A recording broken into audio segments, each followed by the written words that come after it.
And my name is Michel Desmarquet. Certain of you saw me, certain never seen before.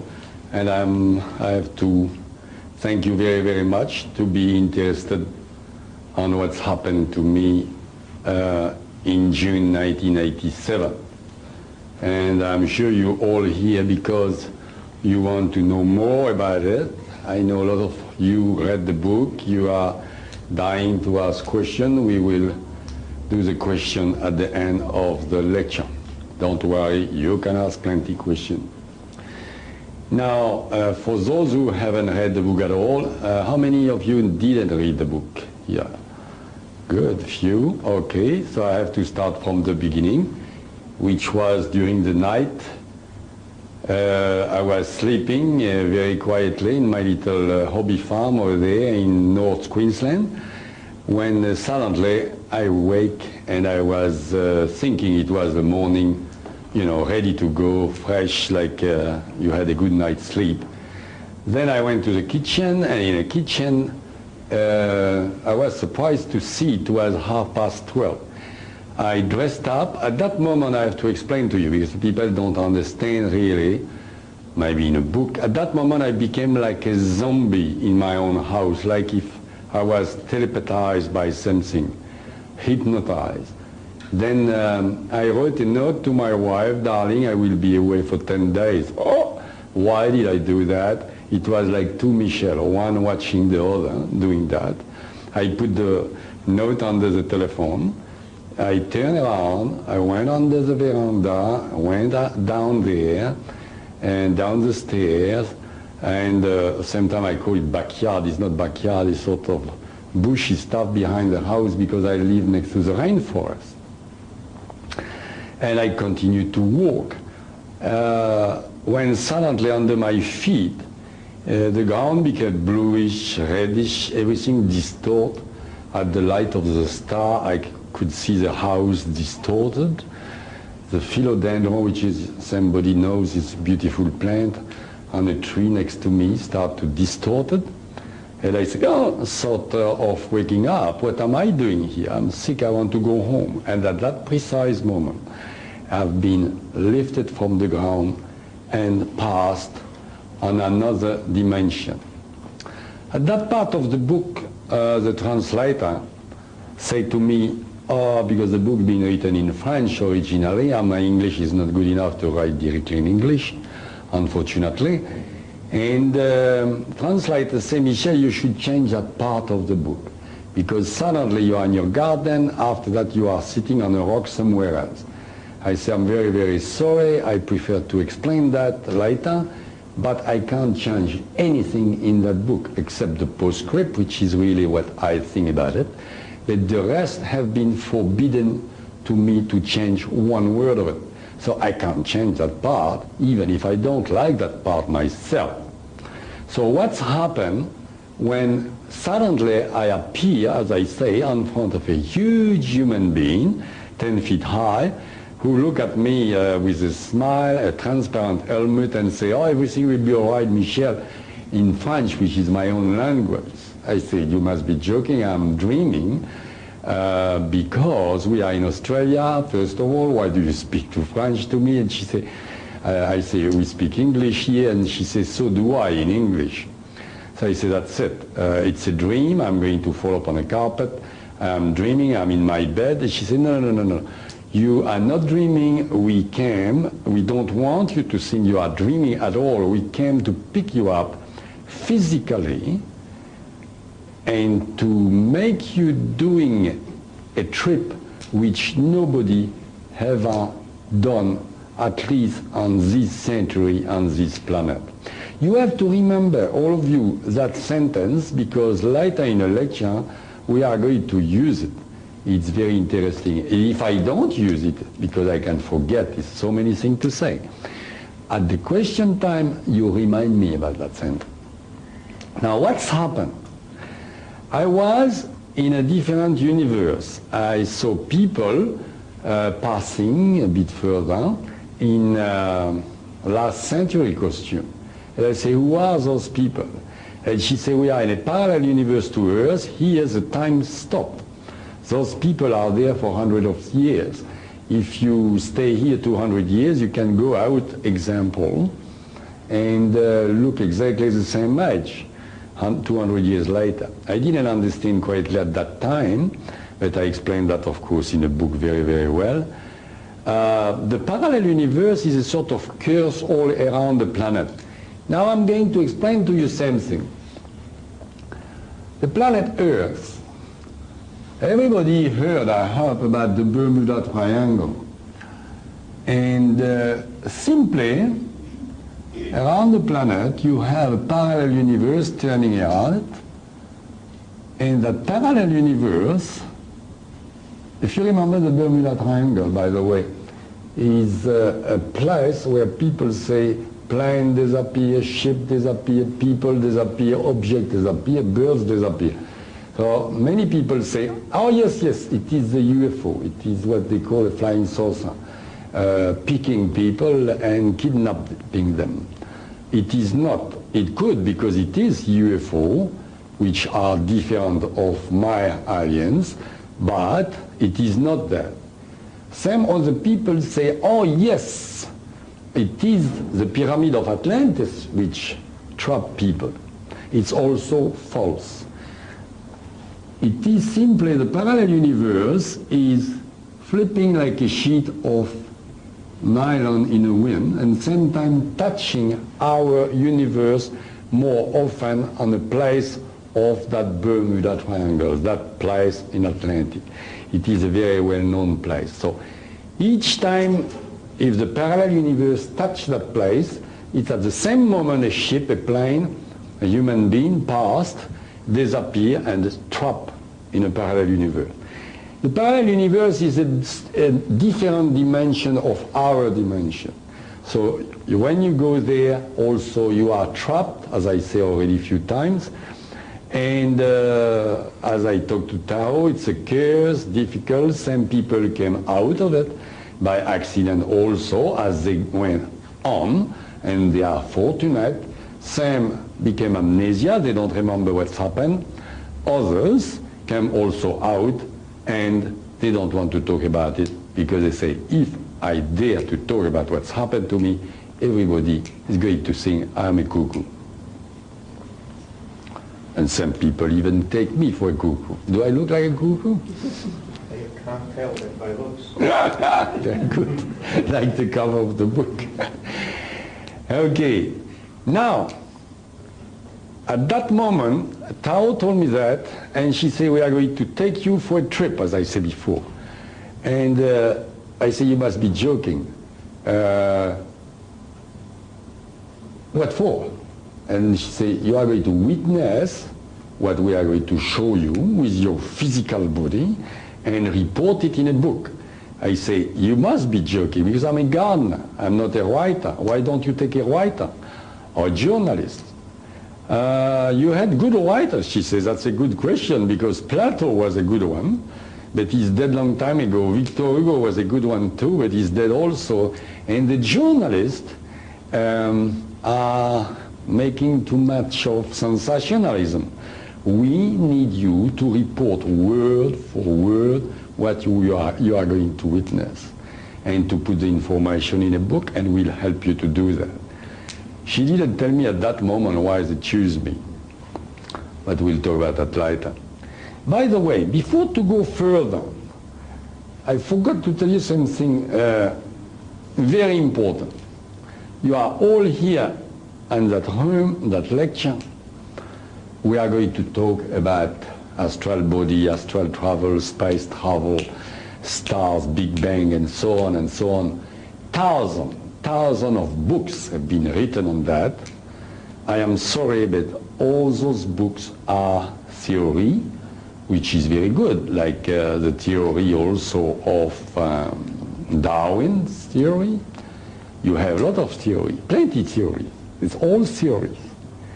But I am here not to tell you theories, not to tell you my opinion, what I think of it, what I think that we can talk philosophically after the lecture. But I am here to tell you the truth. Also in my book, it is the truth. And believe me, the truth sometimes doesn't please people. If you see a beautiful lady and you tell her, you are an ugly bitch, she is going to laugh at you. But if that poor lady is ugly and you tell her she's an ugly bitch, she's going to be very, very, very hurt because that was the truth. So people sometimes don't like to hear the truth, and even here, maybe you can be hurt same time on my answer because I have to tell you the truth. And for those who read my book, and so everything what is in, from the beginning to the end, I know some people have been hurt because things they thought, oh my God, I don't like to hear that. So after that, now we are going to continue the lecture. Okay, the abduction by itself, I know certain of you, you wanted to know how that did happen.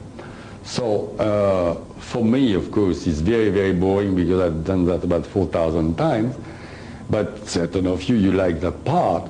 Now, we are in a parallel universe. We are walking there, and we are going to an absolutely round spacecraft waiting for us there and shimmering, about levitating about 10 meters over the ground, their ground, that parallel universe ground. And we went there, and then at that time, I have to tell you, I've been scared because I say, that's it.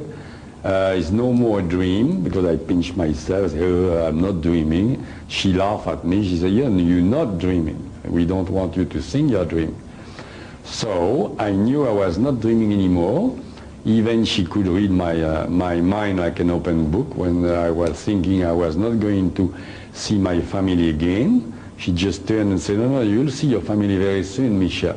How could she doing that? Because she was absolutely mind reader.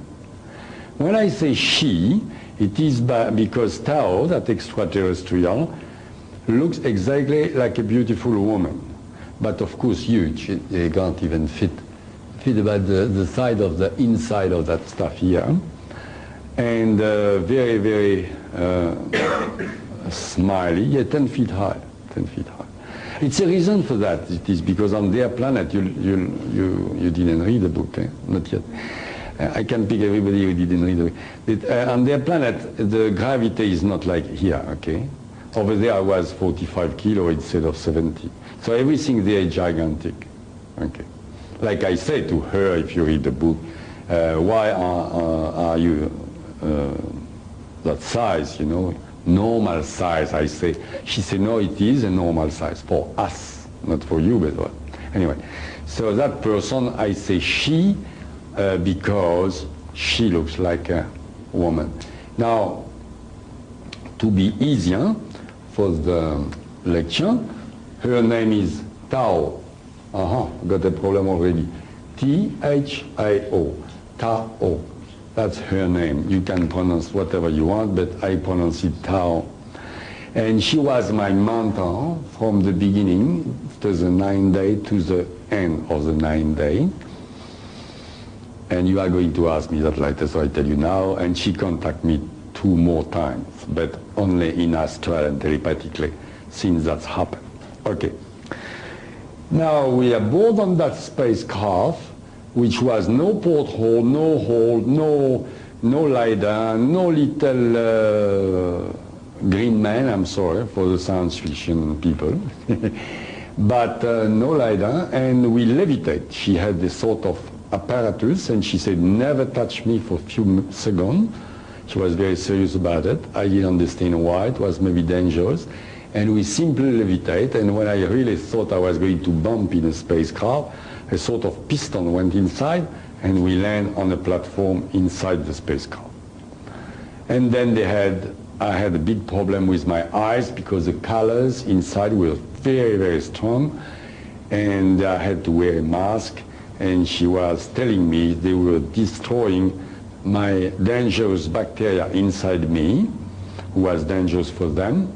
In a craft, they were destroying it, cleaning me by the vibration, because for them they explain When it's a color is a vibration. And by vibration, you've got somebody behind you. And the colors are vibration. And the vibrations do a lot of things. Vibration can heal you and even kill you. But that is another story later. Now I am in a spacecraft. I'm not going to tell you all the stuff in a spacecraft. You can read it quietly for hours. And then we went to the planet named Thiaoouba. Now,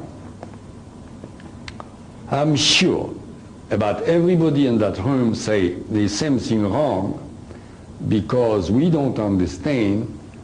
The physicists explained to us is the galaxy and the universe so big, stars and planets are light years from us. So how Michel Desmarquet can go in 9 days and 8 nights at the other side of the galaxy at billions and billions of kilometers away and came back in such time, even at the speed of light, which is more than 300, I think, and 80,000 kilometers per second. And you are right, because it is impossible. Is it 380,000 kilometers per second? Yeah. Huh? 186,000 miles per hour, 300,000 kilometers. Pardon? Yes, 300,000 kilometers per second, or 186,280. Oh, yes, that's it. Thank you. The bad sense. So even there, you can't do that. And it's quick. Can't do that. So how did I do it? I didn't do anything. They make me doing it. Okay. Those people simply know how to transubstantiate. Maybe you never heard of the name. Don't worry, because I talked to scientists on that planet. They were interested on me. And they didn't really understand what it was either. So you have transubstantiation, which is not transformation. Everybody knows transformation. Which means substance. Transubstantiation. I explained to you, it's very simple. That table, the building, has vibrate at the speed of light. If you have the technology to accelerate the vibration of this table or this bottle, whatever you want, take the table. You have the technology, take the board of accelerate the vibration. The board is going to disappear in front of you. That invisibility. Now, at that moment only, if you also have the technology, you can, when the board is invisible, transport that board on a moon, example. Just like that. Over there, you slow down the process and the board reappears on the moon. That is transubstantiation. Believe me, those people do that with the entire spacecraft. We were 13 people aboard, 12 astronomers, if you want to call them astronomers, inside the spacecraft, plus me, and I didn't even feel it. But don't think it's work like that. They go first at the speed of light, then they go in a space, and then very far away, because if they do that, example, in our solar system, they blow up. Everything explodes. They would have a terrible accident. So they do that on the middle of space and reappear at the other end of the galaxy or wherever they want to reappear. But they slow down the process there. So finally, to tell you, if we talk about our time here on the planet, I spend about 16 of our time, hours in a spacecraft to go and to come back. 16 hours. Now when we arrive, I have, excuse me 1 minute. You better stop. I have to take Steve. Steve. I'm terrible for that. Michel. Yeah. Yeah. You put 1 minute. Light on. Later on you're going to put that one when I tell you, and when I tell you, you continue. Is that one or what? Yeah, okay. Okay. So after all that time, and 16 hours, we didn't waste any time, because Tao told me lot of things. For those who read the book, I couldn't be absent very much, because it's a universal law. I could die to be on planet of different category. So they had to hurry up to give me information. So we didn't stop in a spacecraft full of information. Then finally we arrived at what I wanted to call Golden Planet, because I saw on a panel, it was all television panel, there's no porthole there, and we can see, and we saw a planet coming, which was their planet named Thiaouba. Now, I wanted to call the book The Golden Planet because I call a chapter Golden Planet. It's a sort of golden mist around the planet, like you call the Blue Mountain here because you got a bluish mist, but that it was a golden mist. It's beautiful. Then we arrived there, I saw that, so finally we saw Zoom and we saw oceans, islands, like when you came with a plane on a planet, but very luminous. Then finally, steady, we land, and on a panel, I've been very surprised, but I wasn't surprised, I was surprised, and I saw half egg on the ground like that, all like that one, all like that. I said, what is that? You've got eggs, you don't have building on that planet. She said, it is our building. They are named on their language, Doko. Dokos with an S if you want to. Dokos, phonetically what they call them, Doko. And she said, no, Michel, they're not eggs, they are our building, they are force field. We build a force field, and we use it as a building for anything, the sun, the rain, the wind. And it was amazing, but she says that's not important. As I said to the lady before, the importance here is the gravity. We are gigantic because we don't have the same gravity. You have two problems on our planet before we go out. The first is you are going to be unbalanced because on Earth you were 70 kilo, and with difference of gravity you are going to jump a bit and be about 45 kilo. The second is more important. We are going to give you a mask to cut 75% of the luminosity of our planet. It was terrible. The luminosity was very strong, and I could be blind. So they gave me a mask, and then finally we disembark, I can say. Then I got the shock of my life, of my ego. Because I say, oh my God, I'm an alien here. I'm going to have a red carpet, television, journalists, and all that. Why not? Nothing, nobody. We were Tao and I. So I got a shock. My ego been hurt. I'm only joking. It's true, a bit. Okay, and we walk to what I call, and they call a lativok, but I call that a flying platform. That's the shape it is. And you can sit down here, and she sat down here. It's about 10 feet. Yeah, 10 feet, 3 meters about diameter. She took an apparatus, and we start to fly. Can I have the gravity stuff? Is one slide of gravity, anti-gravity. Yes, that my friend in the University of Melbourne prepared all those slides, and I use them in each. We are going to make, yes, a little stop here and explain what it is. You know, a few months ago, finally, they make some people, as you can read that, make an experiment in Finland, and as he say, my friends say all the time, many things happen by accident, many discovery on Earth. And a few months ago, that experiment was, I don't know what for, that machine, and it was in a university over there at, in Finland, Tampere. A guy came in the same room they were doing the machine and smoked pipe. Finland, they smoke pipe. Here they don't do that in university.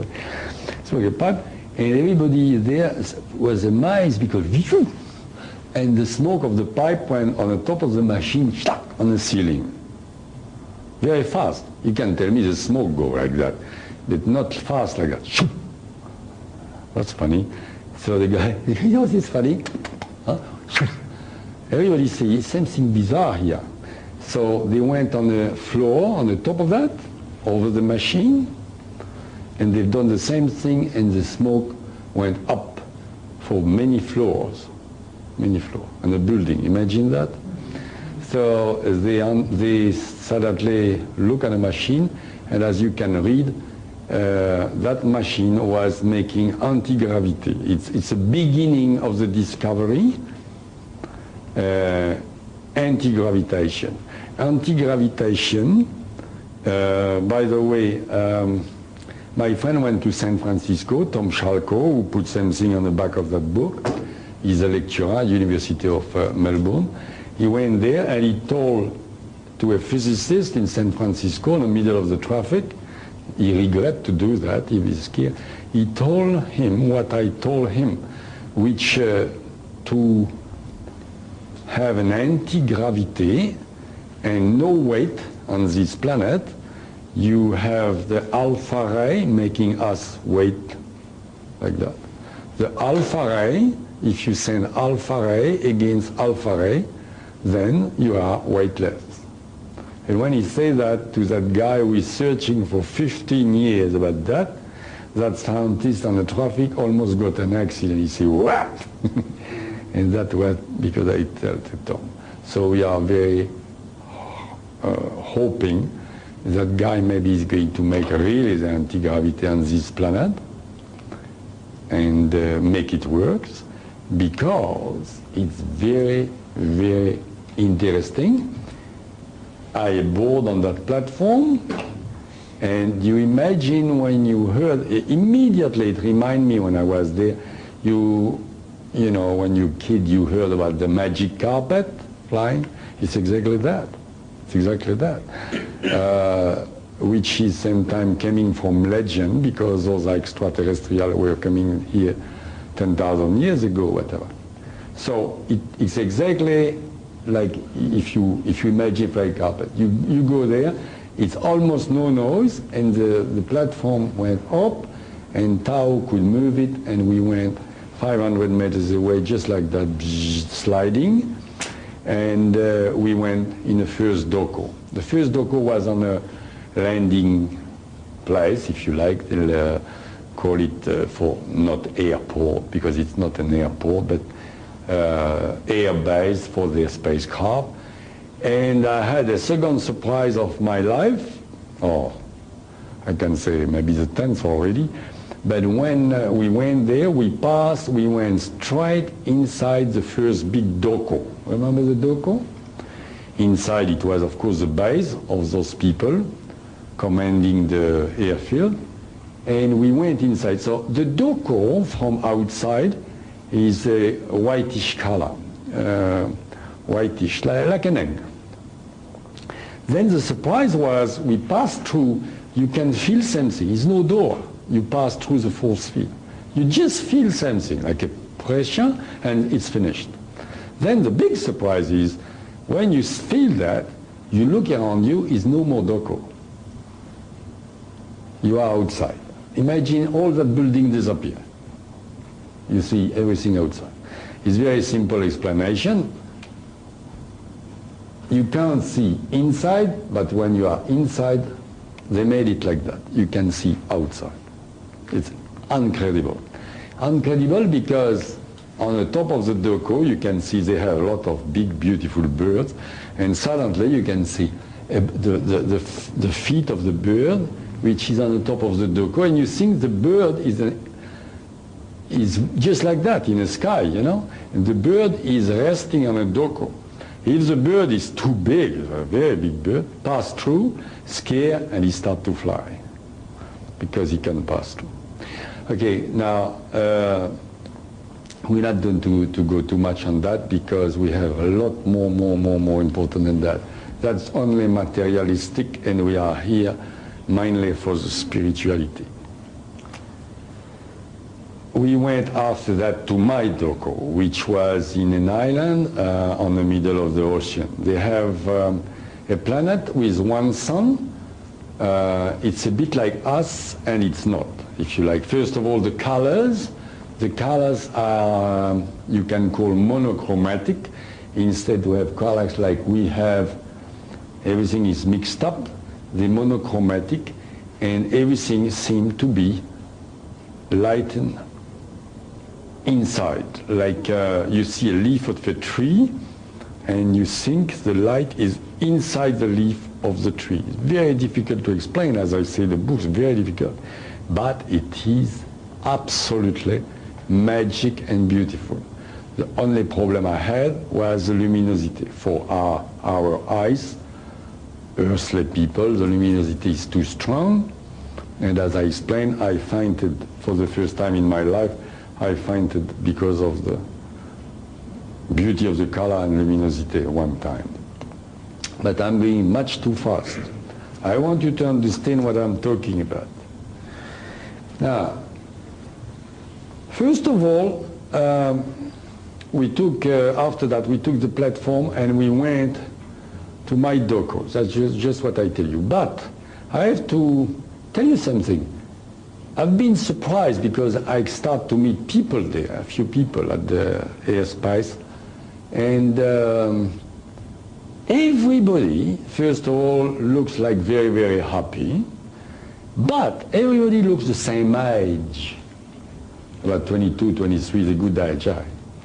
So I was wondering, and of course Tao reading my mind all the time, say, yes, Michel, it looks like that because we prefer to look young and we have the secret and the knowledge of regenerating ourselves at will. Could you stop for a second?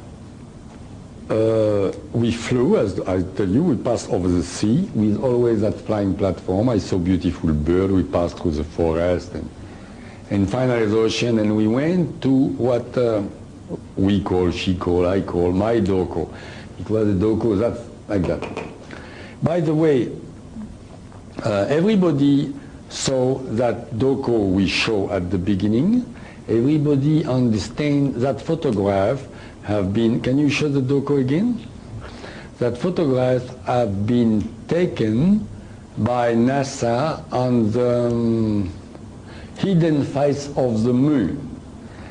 I know in a hidden face of the moon is alien space, alien bases for very long time ago, for thousands of years. And it is very interesting because as you see, that photograph is by the NASA, the American. Yesterday on television, her name, Kirian, told me I should talk to NASA, by the way. If I had time, I could tell her that, because that's not me, that's NASA. It's very interesting, that photograph, because Tom find it, you know. Now they take it very secret, but at that time it was a leaking and somebody pinched that photograph because it's exactly, almost exactly, what the doko looks, you know. You can see, like I told you there, the thing is like a half egg, okay? So I had my doko was like that, okay? Half egg this way. Huge from here to the other end of the room there. Okay, the detail you have them in a book for inside what it is. You got a relaxation place and so on, even a mini swimming pool if you like. And they take, by the way, the water, it came from the air. They transform the air in water. They have tremendous technology. I was all the time amazed. But we were there for a little while when suddenly we heard laughing, etc. And all the crew from the spacecraft came and joined us. And I was amazed they didn't have a spacesuit anymore. They were all in robes. Everybody on that planet wear robes, coming about middle of the legs, robes, and full of colors, different colors, all unwind like that. Very beautiful. Same time different to the neighbor, and same time almost the same. And I've been told, can I have the aura please? I've been told they wear those clothes because the clothes are match with their aura. I didn't quite understand that at that moment. So they all came and we were talking, having a bit of hydromel, as I explained what it is in the book. That drink they have, pretty good. The food is no good, but the drink good. And we had having a good time for a while, and I don't know how yes, I remember now. They made levitate the glasses and everything, just like that. And I was open mouth, and as usual, and suddenly Tao herself say, oh, I'm going to show you something, but she knew what she was doing, of course. Each time it was for a reason, you'll see later. And she started to levitate. You know, cross legs like that, and levitation. She levitated, she went right up on the top of the doko. So I was, and suddenly I look around me, and nobody was looking at Tao. Everybody was looking at me, having a very good time, because I looked, of course, like an idiot. For them, it was absolutely normal, and for me, because you heard about yogis levitating, yeah, but you've never seen them. And I never seen them either. And when I saw that person levitating, I was very amazed. Okay, then everybody went, and I slept in that doko, and the next morning, Tao came to me, and I had my bath and everything, and I had the suit they gave me, they built specially for my size, space suit, and she told me to not wearing it, and she gave me a robe at my size. Then I had another surprise, I wear the robe, and I almost fainted. I was almost like a drunk, like if you drink 2 bottles of wine for a few seconds. She said, don't worry, it'll be all right in a few moments. What's going on? She said, no, it's simple. It's very simple, Michel. We give you that robe, and we build that robe, and the color of the robe being match with your aura. Can you see the aura of that guy? It's the first photograph. We can start to do a bit of same thing on this planet with the aura. It's the first step. Don't worry, it's not, unfortunately, it's not a very, very good photograph. First step. That one is a bit better. Yeah. So, she explained that to me, and I was amazed. I didn't really understand what she was talking about. She said, Michel, if on your planet you could read the aura, not only see the aura, but read the aura, you would use less Panadol and less medication, because you could use the aura to know how to match the colors of your suit, example, your dress, whatever, your room, and you will be in much better health. But what is the aura? Many people still don't know what is the aura. The aura is simply, okay, this is the first step, is very, very bad photograph, but the aura is simply the emission of rays coming from the chakra. Here you can see that guy got that chakra, which is on the top of the crown, is pineal gland. That chakra is a bouquet, we call. That's the second chakra. Here, third, the photograph has been moved here. Third, 4, 5, 6, 7. Okay, those chakras give an emission. We are going to talk about that a bit more later, because for the moment I want to be nice with you and give you quick something else. You're waiting for it, or you don't. That's what happened with the robe she gave me. I was so happy with that robe. Incredible. By the way, we got a little stop here to tell you, my friend in Melbourne at the university, who is interrogating me, asked me question about that famous robe, made that shirt. That shirt exists. By the way, I got it. I'm not going to undress for you, but I got one here under my, and give me a lot of energy. Believe me, I can't sleep with it. That is with the chakra. We'll talk about it later.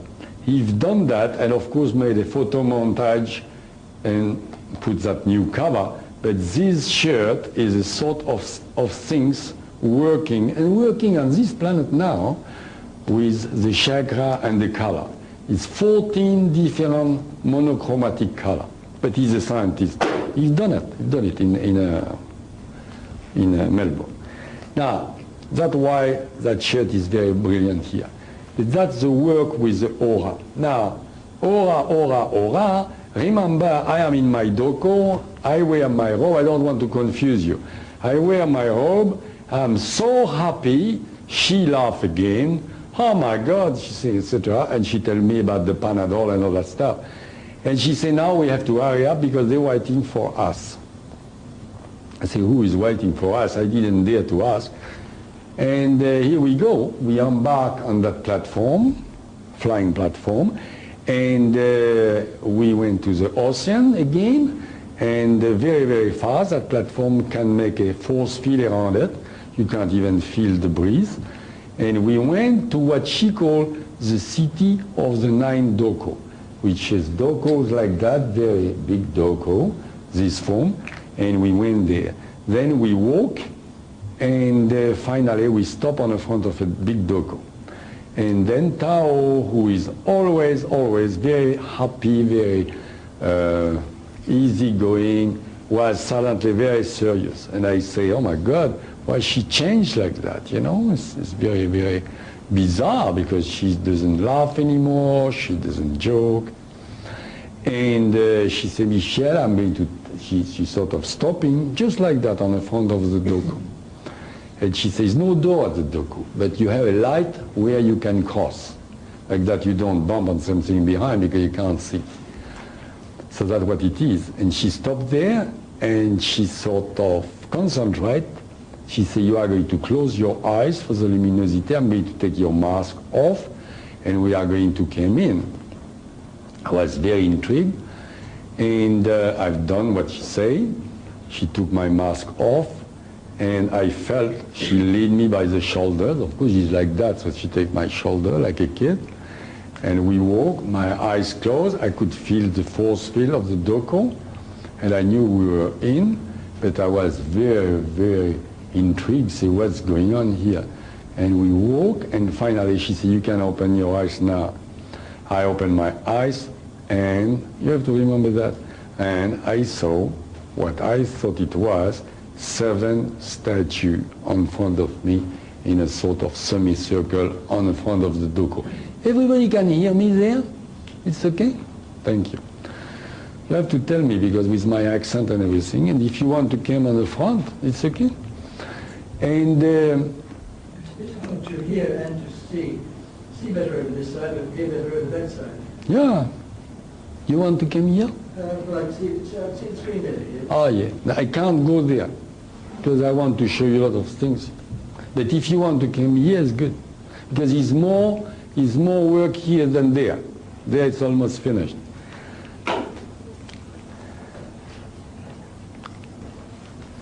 And I look at there, and it was 7 statues, all wearing the famous robes, all sitting on different color seats, all also with different colors, very important. And I was wondering what I was doing there, because also I wasn't sure if they were statues. And they were not. They were the 7 masters of the planet. Nothing to do with John Howard, they're not politicians. He's not the master anyway. But 7 masters of the planet, and 7 on 7 seats, of course, and sitting like you imagine Buddha on a lotus position. So I was, of course, absolutely speechless, because they were staring at me with their eyes, you can say, luminous. It was very, very weird. You could swear their eyes inside were luminous. So you imagine that? Since I am about 12 years old, nobody could impress me. Maybe for that they choose me, those people, I don't know. Nobody. And for once in my life, I swear to you, they impress me. That's it. For once in my life, I shut up for 2 hours. I couldn't even speak because they read my mind and give me the answer before I open my mouth. But I'm going too fast again. I'm sorry for that. So, the middle one, they greet me. I remember they greet me. And they say, the spirit will be with you. The other one in echo says the spirit will be with you. And then they never talk anymore. But the center figure started to levitating and came to me. In levitation, remember when I told you Tao levitated when on the top of the doko? She'd done that because she wanted to show me what it was, the levitation. Because if she wouldn't show me before, when that guy was levitating and coming straight to me, I would do, you know, ha! And over there, even there, they are very, very great master, and you have to respect them. Tao everybody there have great respect for those ones. They are almost like gods, if you like, you are going to see. So he came to me, levitating. Instinctively, I closed my eyes. He came over me, put his fingers, imagine they have a huge hand. After that, Tao told me, he put one finger like that, one finger like that. I closed my eyes and I smell a sort of incense, a smoke inside me. Impossible to explain. And he left me. So I opened my eyes and I saw him going, but he changed a lot. He was in fire. Everything was burning, and I almost yelled. Tao immediately sent me a telepathic message. Yes, Michel, you can see the aura for a moment. I was seeing the aura. And I look at Tao, she was burning. And believe me, they have a tremendous aura. So when people on this planet tell you about aura they never seen in their life, now you are going to hear about it, and you are going to see some people are cheating you. Okay, that photograph there, of course, it's a very nice photograph, but we don't have the technology yet. But the aura, some people in a psychic expo tell you, ah, this little bonheur, it's a little aura like that around you. The aura is not like that. The aura, I always have problem with my stuff everywhere I go. I don't know why, maybe my karma. That's supposed to be a human being, if I can make that working one day. Is it? No, that's good. That's the legs and etc. So we've got our famous chakras, we'll talk about it. The aura is like that. Non-stop. Okay? Here you've got the bouquet, forget about that. The aura is doing like flames. That flame in 2 seconds later is here. And there, and there. It's like a fire. You put fire to somebody. Pardon? Flares. Yeah. Flares. Yes. Yes, flare. Non-stop. It's burning all the time. Why was that? Because the aura is a result of the actions of the chakras. A chakra sends emission, and that's make the aura.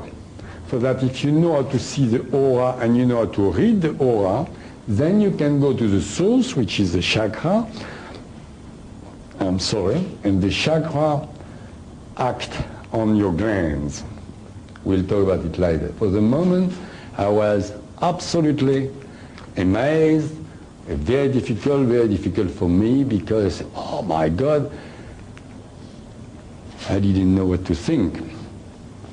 So, one thing, the main thing I could see through the doko, all the doko was involved with that, was the pink color. And I learned later, the pink color is the color of love. So I can tell you something, they are very loving people, because all around those 7 figures, it was pink everywhere. Plus, of course, a lot of gold, which after that I learned is spirituality, and purple, but everything was golden around them anyway. Now, same thing is very important now. They were sitting on those 7 seats, and you could see them in front of me, same time almost became invisible and reappearing, okay?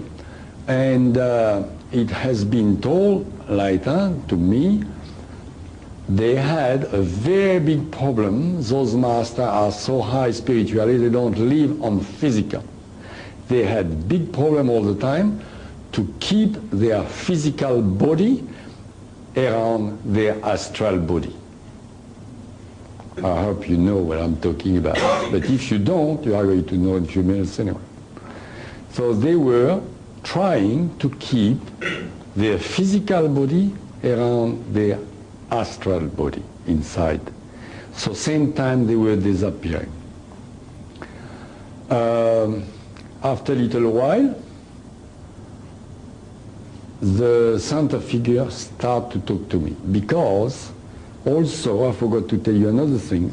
I would prefer to be naked in front of you now than the situation I was there at that moment. For the simple reason, I say, I am seeing the aura, and I heard in my life, if you can really read an aura, you can see if the person have bad thoughts or jokey thoughts or dirty thoughts. Or I didn't have dirty thoughts or anything, but you never have pure thoughts. So I say they can read all my thoughts, because they can read my aura better than I can do anything, because I just see aura, I don't know what's going on. They can read my mind. So I was absolutely naked and very impressed. And I said, but what am I doing here? I said to myself. I even not finished thinking about that. Finally, the center figure, that one who came to touch me, greet me again and say, Michel, we didn't bring you here with all the trouble it's doing, because you don't travel through space just like you take the plane from Cove Harbor. Here, just to visit the planet and to admire our planet, which we know already you like very much. You're not here as a tourist, you're here because you have a job to do, like Tao already told you. And he continued to speak and to tell me what's going on.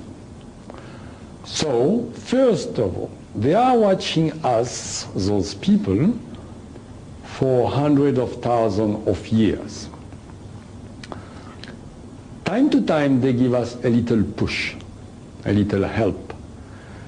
And now we are at, everybody knows, pretty critical turn on this planet for many different reasons.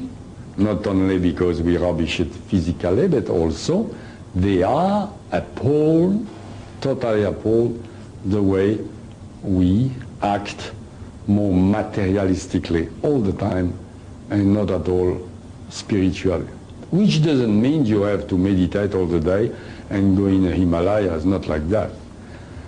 But it means we are spiritual beings, wanted having physical experience, but we forget completely about who are we really inside. Then I was a bit lost, and at that moment I didn't expect him to tell me that, even after everything Tao explained me during the trip.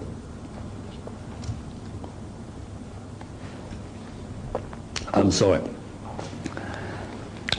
What's happened? He said, I'm going to light you immediately and give you explanation. Why are we, he say, in that physical body? Why all that? Why the planet? Why everything? All those famous questions we ask ourselves for thousands and thousands and thousands of years. So he starts to say, Michel, at the beginning, before the Big Bang, famous Big Bang, was the spirit. It reminds me of the Bible, and that in my mind. So he said, yes, it reminds you. Before anything was the spirit. You can call it the spirit, you can call it God, you can call it the creator. That depends the terminology you want. Nothing to do with religion anyway. That was before the Big Bang. The spirit, if you want to call it the spirit, say, was no sensation, because it's pure spirit, no sensation. So the spirit said, okay, I'm going to create an instrument to give me physical sensation. I want to feel sensation for my pleasure. So the spirit imagine us, a humanoid form each time. That humanoid form, which is a human being, if you want, like that, same planet, is a bit different, but always humanoid form, will be an instrument, physical instrument, says the spirit, to put myself in it. Myself in it. Difficult to understand that. What's that? The spirit. Yeah, but what is the spirit? Many people tell you that. What is God? Who is God? Is he married? Does he have a big beard? Who is God? Who is the creator? Who is everybody? Who is what is the spirit? Wind. Nothing. Nothing. You can't see it. It's wind. But it is a spirit. Everybody believes it's a spirit. No, it's not. It is something. It is an immense, forget about thinking about it. We can't think with our, but immense electronic. Everybody on this century now knows what is an electronic because you watch television.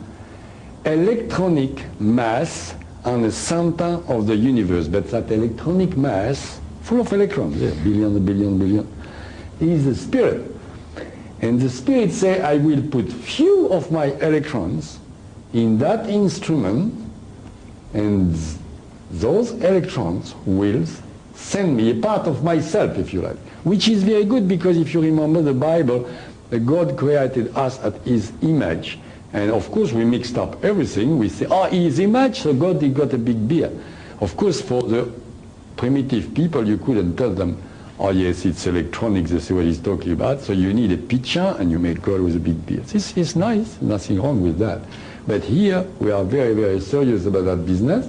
We're talking about that very great intelligence, put a little part, I need to see that, of his electron inside our physical body. But we've got a little problem there, not me, but God. He doesn't want any, or it doesn't want any bad thoughts, bad sensation. It wants only pure stuff. It's a bit if you put a big saucepan full of oil, you put it on the stove, you boil it, and then, don't do that, never do that. My boy in Africa have done that one time. There's an explosion, and you put a bit of water, pow! And it's exactly the same thing. God doesn't want that, it would hurt. So, he wants to imagine a barrier between it and us. 9 different categories of higher self, that will be later, we talk about reincarnation, acting as filters for the sensation between the poor fellow human being we are here through the higher self, and send only good thoughts, good sensation to God. Okay, we're not going to talk about all those filters and stuff like that because it's boring, it's much too complicated. But we are going to talk about something everybody, if they don't know, you are going to know, and if you know, you maybe don't know, but you feel it. It is your own higher self. What is a higher self? I should have 2 or 3 boards, like same time I have. What is a higher self? Everybody's talking, and New Age people, they talk, oh, higher self. A lot of people think they know what it is, and some don't. So we're going to talk about it. The higher self is simply also electronic. Now, I'm going to stop that 2 seconds to tell you something. Everybody heard, mainly in religion, etc., about the soul, as I said 2 minutes ago, the spirit. Somebody call it astral body. And if you call it spirit or soul, even in religion they say, yes, that's wind, there is nothing, it's just a spirit. I've got a news for you this evening, this afternoon. Inside your physical body, what certain call soul, certain call spirit, certain I prefer astral body, because it's the shape of our body. In this astral body, or soul if you like, you have not nothing or wind, but you have more than 4 billion trillions, imagine, of electrons. And each electron is able to memorize the whole books in Canberra Library, National Library. Imagine the possibility of memorizing. That, of course, is absolutely immortal, coming from God, disappearing when you die. It's your real self, it is your astral body. That astral body is made, of course, of 2 parts, one conscious, one subconscious or unconscious. Subconscious is a better term, where everybody tells you, the doctor, psychologist, oh, it's in your subconscious. Subconscious is a word, I give you the detail. It is, yes, in your electrons, in your subconscious. Your brain being only a computer. All the memories are there, from reincarnation to reincarnation. When you die, that astral body go back to the higher self. But this time I'm going again, that's my problem symptom. Too far, too fast. Sorry. Okay. Every day now with the new technology the doctors have in a hospital, and more and more and more near-death experience people talk about near-death experience. You heard about that? Huh? A lot of people. Very interesting. After my lecture, a long time ago, I don't know, 2 years ago or so, in the Gold Coast, a young lady, she's about 23, she said, I heard about you, I have to tell you something. Okay. We went talk, and she said, you know, I had a car accident, and they say I was dead. And I said, oh yeah, I heard about that, I know about that, but people have different reactions. Did you see, some people say, I saw Jesus Christ. I said, did you see Jesus Christ? And she said, no, because I talk too much. I should let her speak. She said, no. I said, did you see Buddha? Some people say Buddha. She said, no. I said, did you hear music? She said, no. I said, so finally, what did you say? And she said, oh no, it's very simple. I've been there, and I went through a tunnel, and I went in a big light, very, very big light, full of love. And I said, oh my God, what I'm doing here, please, my boyfriend needs me. Can I go back? And here I am, I'm talking to you. Oh, good, good. And I said, oh, it's simple, you saw your higher self. My higher self, what's that? So that girl didn't read books, didn't know anything at all. She never read about anything. She couldn't try to, you know, take my attention, fool me, do something. She was absolutely sincere. She didn't know what she was talking about. And she gave exactly the same description many books give, like the Dr. Moody took many witnesses about that. Exactly even if people tell you about Jesus Christ, sometimes it's their imagination. She said, no, I saw a silhouette, but if it's Catholic, it's Jesus Christ, another one say Buddha, they didn't see anything. They see the light, and they came back, and like a dream, if you like. When you came back in a dream, same time you deform the dream at your will. So that girl didn't know anything. She said, just saw a light full of love, I came back. The higher self. She said, what? What's that? And I explained to her what it was, the higher self. And I'm going to explain to you, of course, in detail, because it's very, very, very important for you. It's very important for many reasons. It's a reason sometimes I make a joke about it, and you are going to relax with the joke, but it's true. If you, a guy who never heard of higher self, he die, go to the, die for good, huh? Not just with the accident. Die, he's dead, he's on the bed there, and he go up, straight up to that light. He said, oh, never heard of it. He's scared to death. He's dead already. He's scared, came back. He came back like a boomerang to his physical body. Then he's next to the physical body. And he sees himself on a bed, and his wife is crying or laughing because maybe she wants to go with the neighbor. That's my joke. And, oh my God, he said to his wife, hey, what are you doing? What's happening? What am I doing here? The wife can't answer, the children either. Nobody can answer because he is in astral. But he can see himself in astral. See himself, the astral body, electronic body. And he can see his physical body, doesn't understand anything at all. So he panics, he asks, he says, hey, I'm here, what are you doing with my body? I'm here. What is that, you know? Etc. Big argument. He turns around the house, and as a second joke, sometimes he sees his wife giving his own car to his brother-in-law, you know, yeah, so he's very upset. He says, that's my car. You know? So he got a problem. He got a problem for 3 days, the guy. He's suffering for nothing because he doesn't know what is there. Because the astral body turned around the dead physical body for 3 days. So he's going there, he sees the light again, damn scared, came back, turned around the house, talked to everybody, nobody wants to answer. So it's very good, people know that before anything happens in their life, and they know, it's very good when I talk about it, because it's nothing to be scared of. We are going now to talk about the higher self, that famous light. Now we're going to talk. That was joke without be joke, because that's for 3 days. Do you remember when Jesus Christ been resurrected? They didn't tell you 4 days, they didn't tell you 2 days, because it's a reason for that, because it is 72 hours. After 72 hours, the astral body go completely with the higher self. If the guy like it or he doesn't matter, because that's a universal law, it is a nature, and he goes there like you are attracted by a magnet, and he's finished. But between that, he can go around.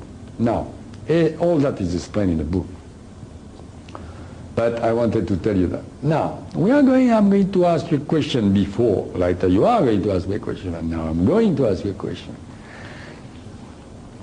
Anybody in this room had déjà vu? Oh, phew. You never had a déjà vu? You know what is a déjà vu? I think I have had once. I haven't seen. So please put your hand up if you had. Don't be shy. Oh, that's better.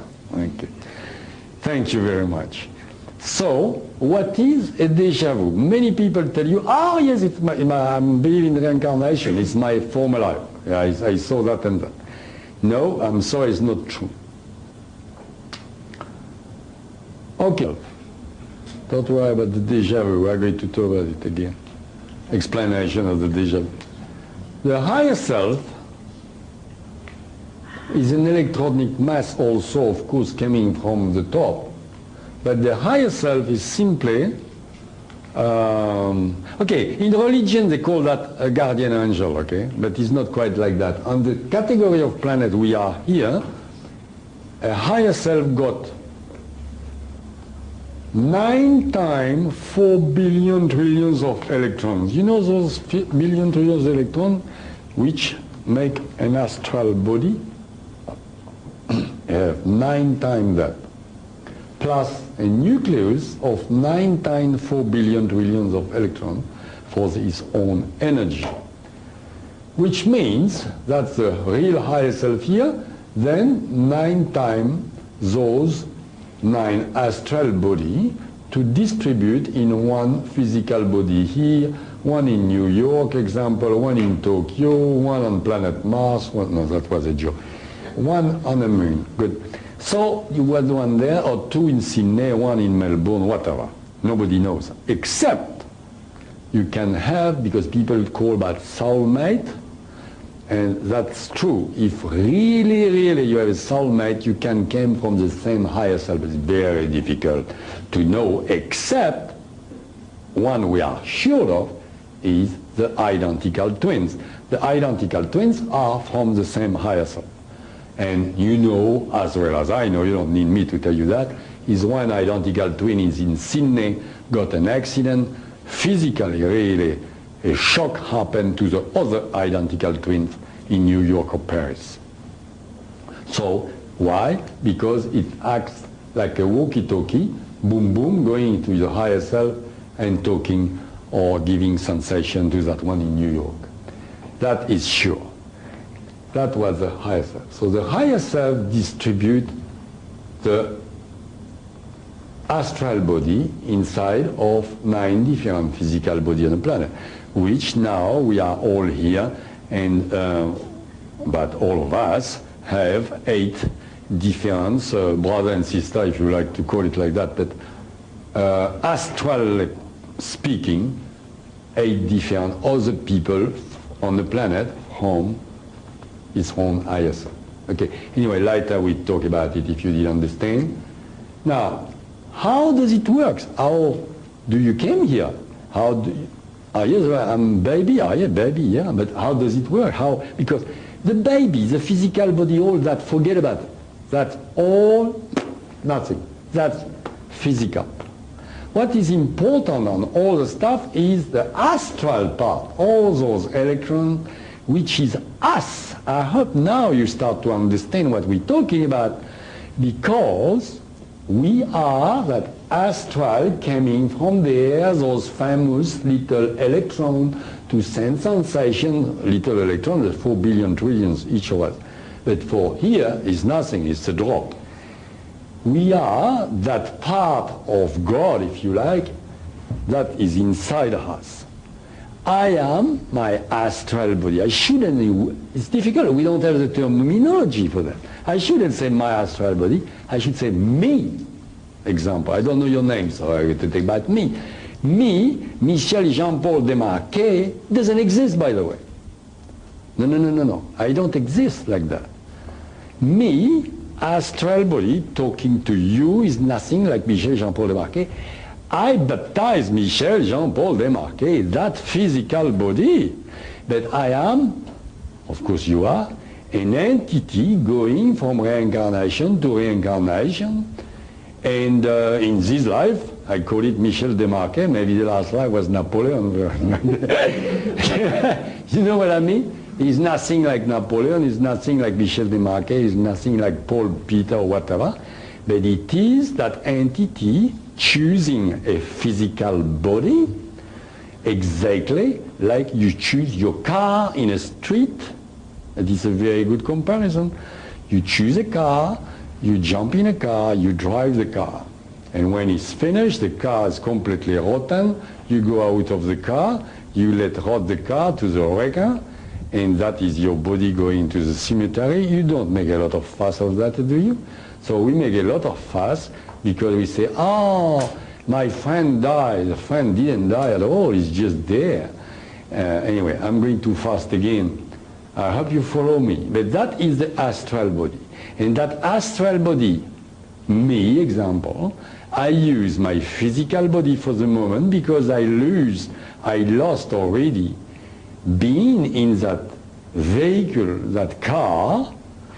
I lost my ability to communicate to you telepathically, just by thoughts, because I am trapped in that physical body. and you lost yours too, because if we were all in astral here, I would do like that, and you would do exactly the same, and we watch each other, and every thought of mine, you absorb them, and I absorb yours. We don't even speak. And those people on that planet Thiaouba, they don't have a pen, they don't have a paper, they don't have a book. If they want to learn something from somebody between them, they talk. Oh yes, they talk because they have physical body. But if they want to learn, they know how to do it.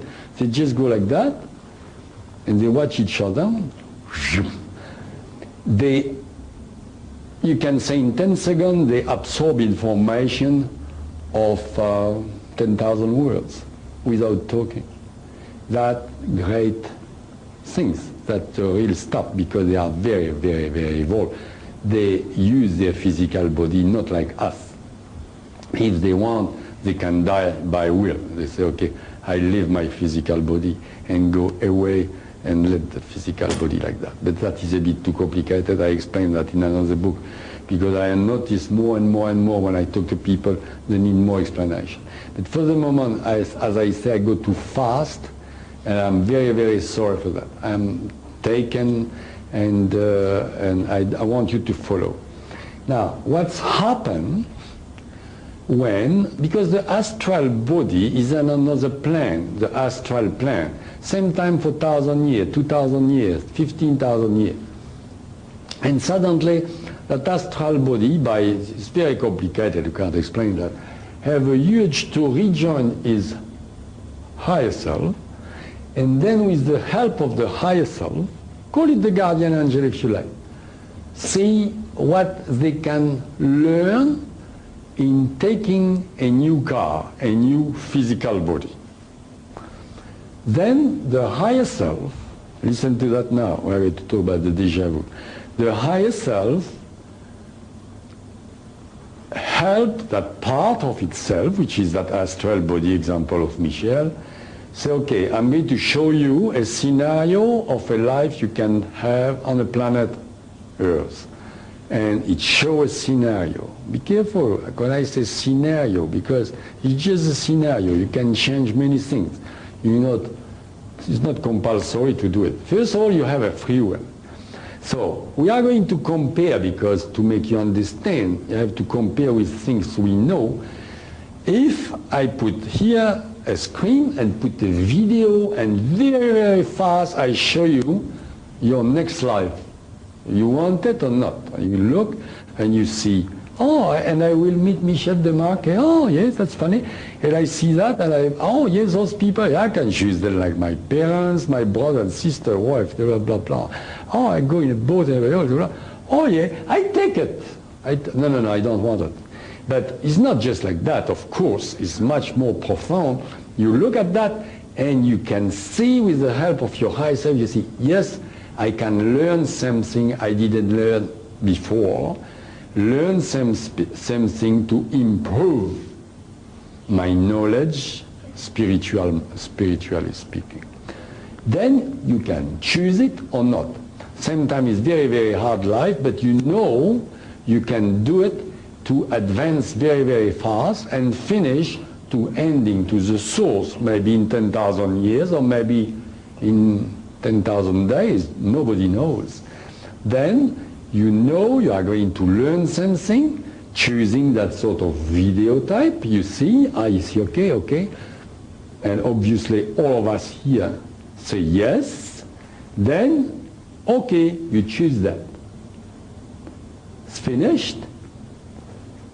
Same thing happened there, and everything you saw is erased, and you don't remember anything. It's a reason for that, for suicide purposes, because you could be tempted to do suicide, which is very bad.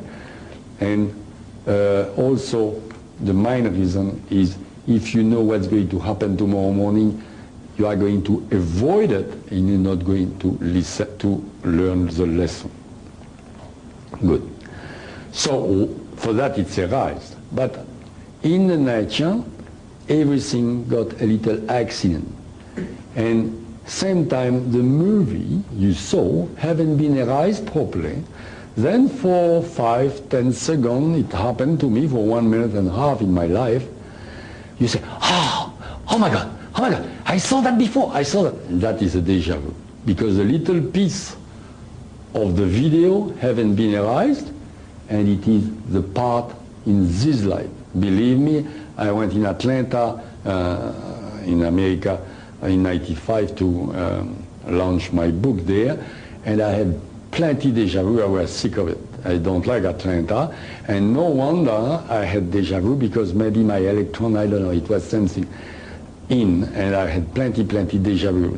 I was very uneasy with that, and I hope nobody could have so many bad déjà vu like that.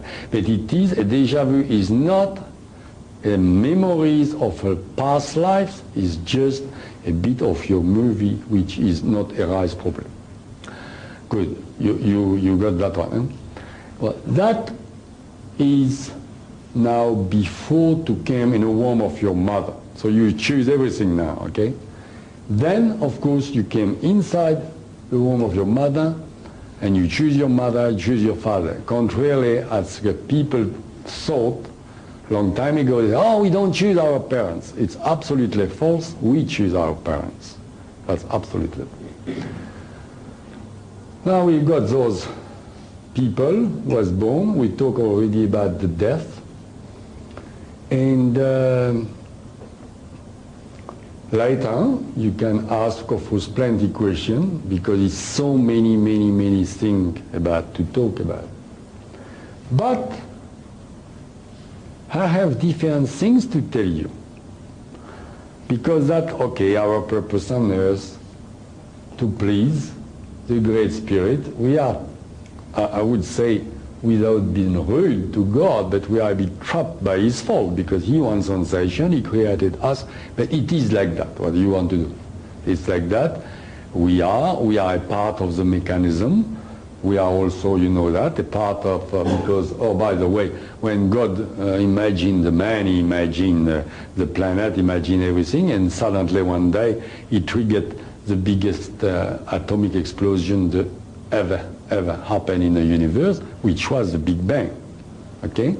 So the famous Big Bang, I wrote my book and published in 1993. 2 years after, the scientists, oh, by the way, the Big Bang is not a theory anymore. You know, we know, you know. Thank you very much. They didn't read my book, but they discovered it by itself. So, but I say that before, because as I tell you at the beginning of that lecture, I don't say theory. Now, there's a lot of different things also. They are going to learn, the scientists. We are going to talk about it now. Continent of Mu. You don't think we are really the first civilization on Earth? Of course you don't. And you are right. What we can call civilization, because for those people they don't call really the civilization, but I don't want to be too bad with it. Now over there we've got a very nice picture my friend found and put that on the slide. And it is the Pacific Ocean, and we are going to talk about the ancient civilization. Pacific Ocean, so you don't need me to explain, the picture says it all. But a very long time ago, it was, for those who read my books, that big continent arose 1 million years ago in the Pacific. And now it's not there anymore because it disappeared. But it was a big continent going about next to the California there, just touching by a zoom, going Hawaii, a bit like that and like that. Huge continent, about 3-4 times like Australia. And one corner of that continent, one corner, was the quarry of Olatum. And on that quarry, they were cutting stones, statues, and everything. That continent, what is that continent? Inhabited by whom? By a very, very, very evolved race of people coming also from another planet, planet Aremo X3, I remember well. and they were very evolved. At that time, they were the most evolved people on the planet Earth. They knew about levitation. They knew about the anti-gravitation, the law of anti-gravitation, and very important, they were friends of people of Thiaoouba. Not only friends, but people of Thiaouba were visiting the king of Mu in Savanasa with their spacecraft openly, which I wish they would do. Like that I wouldn't look like a liar or like a cuckoo when they interrogate me on television or even on the street, because when you say to your neighbor, been abducted by aliens, they try that over the fence. It's, you know, he thinks you're cuckoo. So I say to Tao, why don't you do that now? Go to the Pentagon and like that, it's a be all right. No, you're not ready yet, she said. At that time, they were ready, and they were talking openly with the government, those people who abducted. Being gigantic like they are, being very friendly, very nice people, the artists on the continent of Mu asked the king if they could, by stylized statue, make statue on memories of those people coming by spacecraft. And the king accepted, and they've done lot of statue on the quarry of all of them. Now what's happened when the continent went down the water? It's happened then 1 on 10 parts. The quarry was 10 times bigger than Easter Island now, and it was no Easter Island. That was, you understood that already. That was a quarry 10 times bigger than Easter Island, and now it became Easter Island because everything sank under the water. The scientists can go down there, find plenty of statues they want to, and the statue you find on Easter Island, even many scientists say, my God, how, where they came, what for? They were simply ready to go and to be shelved and put all over the continent.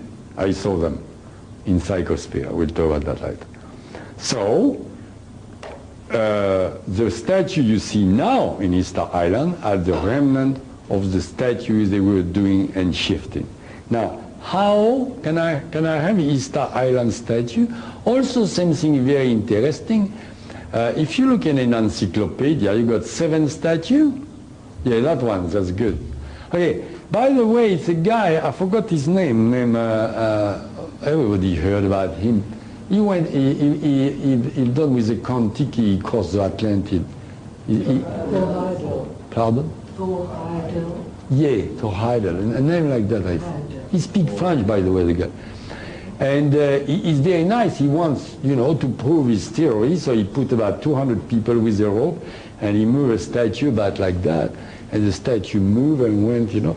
But if I, you know, knew him, and if I could talk to him, I would ask him, because his theory, it's with a rope. So I would ask him to move this statue. You know that guy here? That's the nose of the statue, is that the head. That statue about 150 tons, and that statue is inside the crater.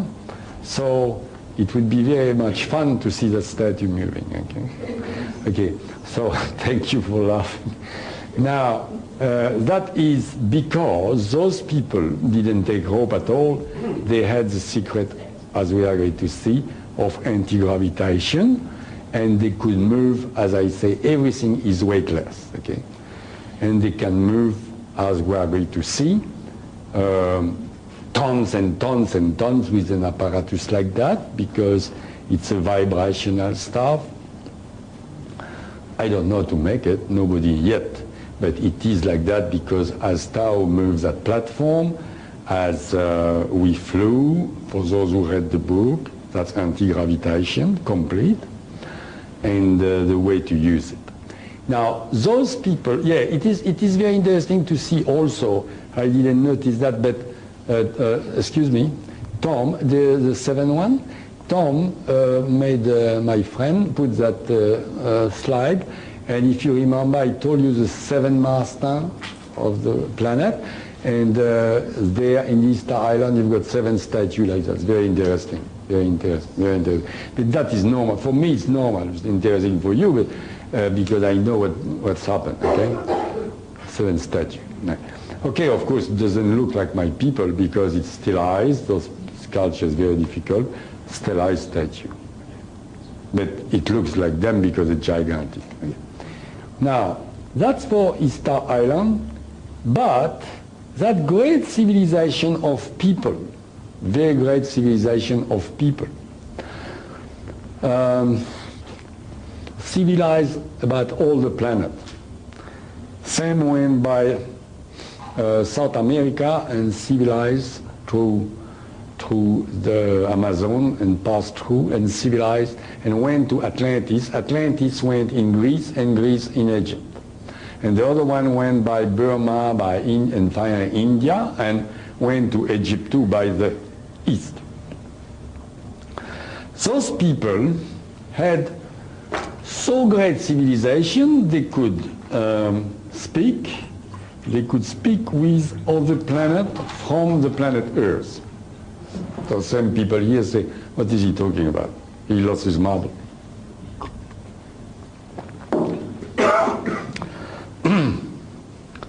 Okay. On this planet now, you have our government, our scientists tell you every day nothing like UFO, nothing like extraterrestrial, you're making a big mistake. Forget about it. It's nothing. All those things. No extraterrestrial. But every day they spend millions and millions of dollars to send radio signal through the space. Because they say it is somebody there, maybe he can answer. And listen to that one now. They say, we are going to send a radio signal, and they build a machine, and they send a radio signal. Hello, we are here, planet Earth. Hello, how are you? Then they send that at the speed of the gentleman, say, whatever, 300,000 kilometers per second with speed of light. But still it's too slow. So 10 or 20 years after, they receive an answer from another planet. Oh, we are well, thank you very much. What about you? So you can't have a conversation like that, do you? No, it's impossible. So what is faster than the speed of light? What is immediate? Thank you very much. Aha! Thank you very much. So it is a thought. So, what are you going to do? Oh, I'm going to telepath. Good. And you start to telepath. It's good. So you telepath in Mars, Venus, whatever. A bit even further. But you are a poor human being. You are in a physical body like that. Even with your astral body, you don't have enough energy to go to the end or the end of the galaxy. I'm sorry if somebody thinks the contrary, but it is what it is. And you don't have enough strength, the pyramid please, enough strength to communicate very far in a galaxy. Then those people of Mu, they had a knowledge and they knew how to build. Don't worry, that one is from Cheops. But on the continent of Mu, before the destruction, 14,500 years ago, they had the knowledge from their planet and they built the pyramid. Be very, very careful, everybody here, of what I say. I didn't say the pyramids. I am talking about the pyramid of Cheops for the moment, but in Mu, that continent, they had a pyramid 3 times bigger than that, but exactly the same scale. You know what I mean by scale. If that one is 100 meters, the other one was 300 meters, 200 like that, she was 600, whatever. The exact dimensions very important and the orientation. Why? Because the pyramid is made a certain way to make inside the, you call that the chamber of the king, or king of chamber? King chamber, thank you. Over there, a sort of zero magnetism. It's a tremendous magnetic field, and that pyramid is built to give to the user over there the absolute strength to send thoughts through the galaxy by that place. Then our very good scientists call it an air shaft. It's not an air shaft. That one is not an air shaft. And nobody, of course, could find a mummy here because it never been any mummies there, and it will never be, because even in a sarcophage, they were lying alive, meditating, and sending souls. Now, it's something very important. It's so much force, magnetic field on that pyramid. First of all, as many people don't know that, in each lecture I ask if somebody knows it, just telling me. It's forbidden to any plane on a planet to pass on the top of the pyramid, because it's the Great Pyramid, because it is very dangerous, because by magnetism everything electric and electronic stop. For a few seconds it can be very dangerous, so it's forbidden. The second thing, inside the pyramid, people tell you, example, oh, I spent a night, or I can spend 15 days in a pyramid. That's a lie, because you die, because you can't do that. And I heard so many stuff like that since I came back. And I was in Phoenix, Arizona, in United States of America. I was talking about on a radio. 3 hours on the radio. Fortunately, it was plenty advertising. I had a cup of coffee. And between a break, the journalist said to me, I've been with 7 of friends, we went in a Great Pyramid, we spent the night. I said to myself, that's it, another liar. You can't spend a night in a Great Pyramid, from what I know. But he was not lying. He said to me, and the next morning we were sick like dogs. I say, that's become interesting. He told me they were with, what do you call it, tape recorders, camera, everything being erased. And they were very, very disappointed because of the magnetic field inside the Great Pyramid. So that Great Pyramid was, I'm talking about Mu, but of course the Great Pyramid now we're talking about that one, is a cosmic tool. You can contact different galaxies for the user who knows how to use, by telepathy, can contact worlds very, very far away and have a conversation, telepathic conversation at the other side of the galaxy. That is the great explanation of the Great Pyramid. Now, can I have the photograph of the Great Pyramid? Now, how did they build the Great Pyramid? Oh yes, by the way, we are going to stop and a bit on that subject and do something very interesting also, of course, for everybody. I don't know if people yesterday saw me on television and Kirian said, do you have any proof? Do you have any proof? But I missed for about 1 minute. In 1 minute I could tell her, I was telling her the proof are in a book. Because, Because, as I said before, when I was with Tao, the first thing I said to Tao, nobody's going to believe me. I hope you give me, a piece of metal or something. She said, no, we don't give you anything because you're very good to disprove on Earth. If we give you a proof, even a piece of metal, any scientist can say, oh yes, that metal doesn't exist on the planet Earth, but maybe he got a secret alchemist who's done the metal for him. So they won't believe you anyway. But she didn't tell me.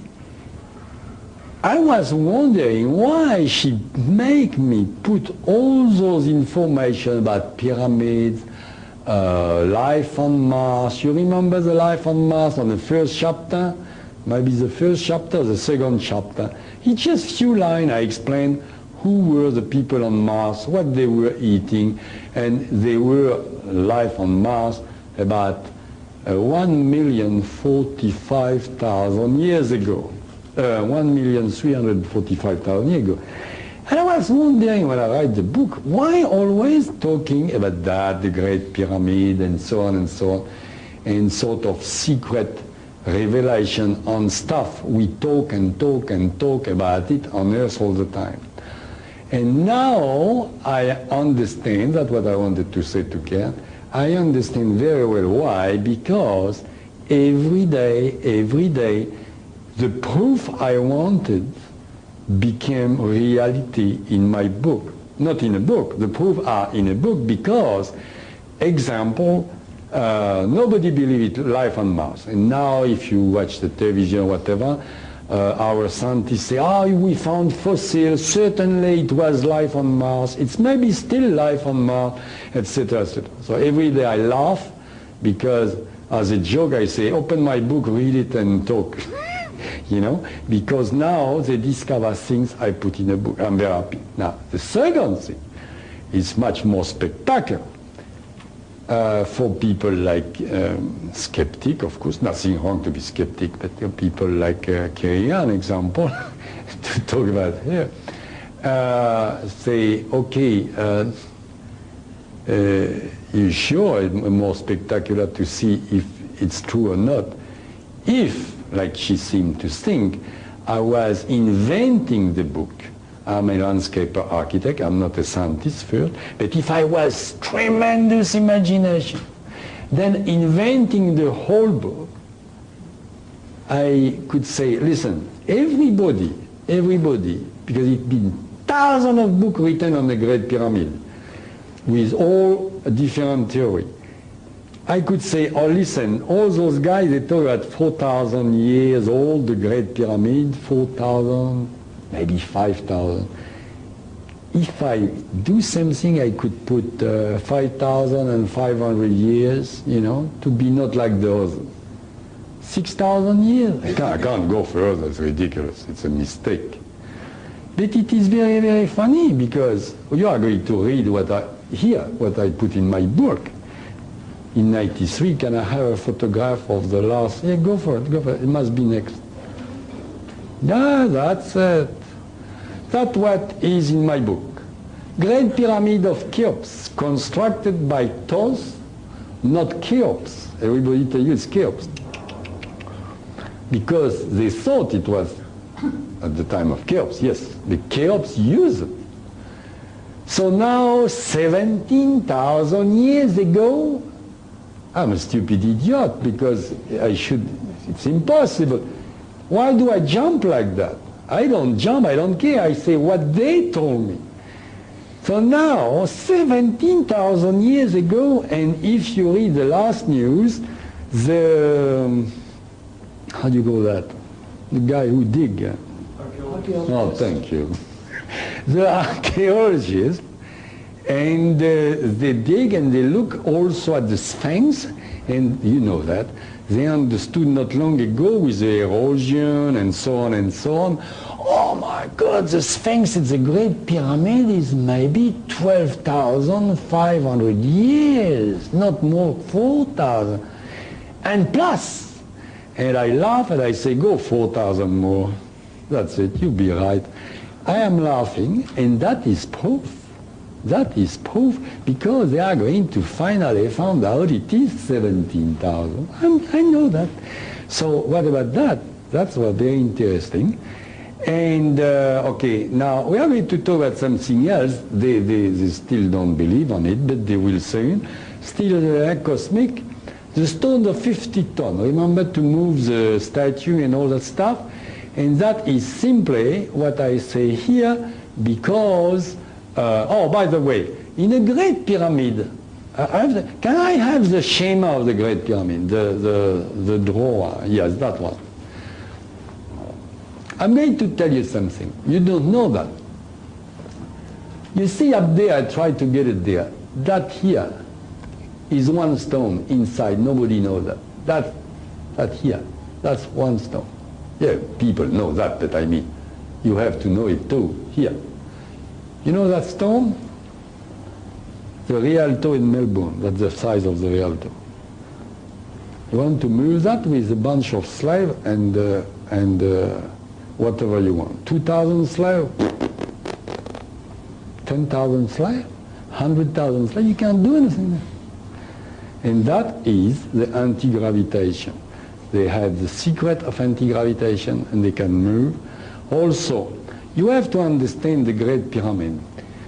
Did you think 2 minutes or even 2 seconds, if you want, or 2 hours, as I told you, that what they call the air shaft is directed on a special place in a galaxy to talk and to send thoughts to precise place they knew in different planets in a galaxy. Okay, so you can see, as I can see, to direct that shaft in a galaxy, it would be pretty easy if you build the pyramid, then you pierce, you know, you look like that and you know where to go, and you say, okay, I'm going to pierce, you know, a shaft in two. But it doesn't work like that.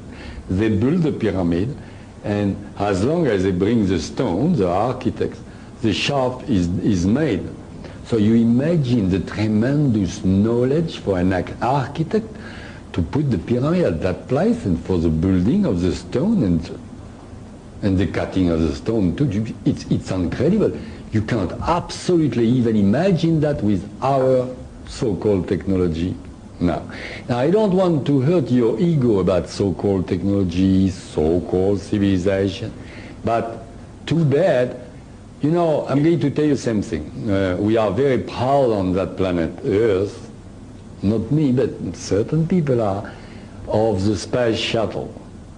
You want me to tell you what is the space shuttle compared to their spacecraft?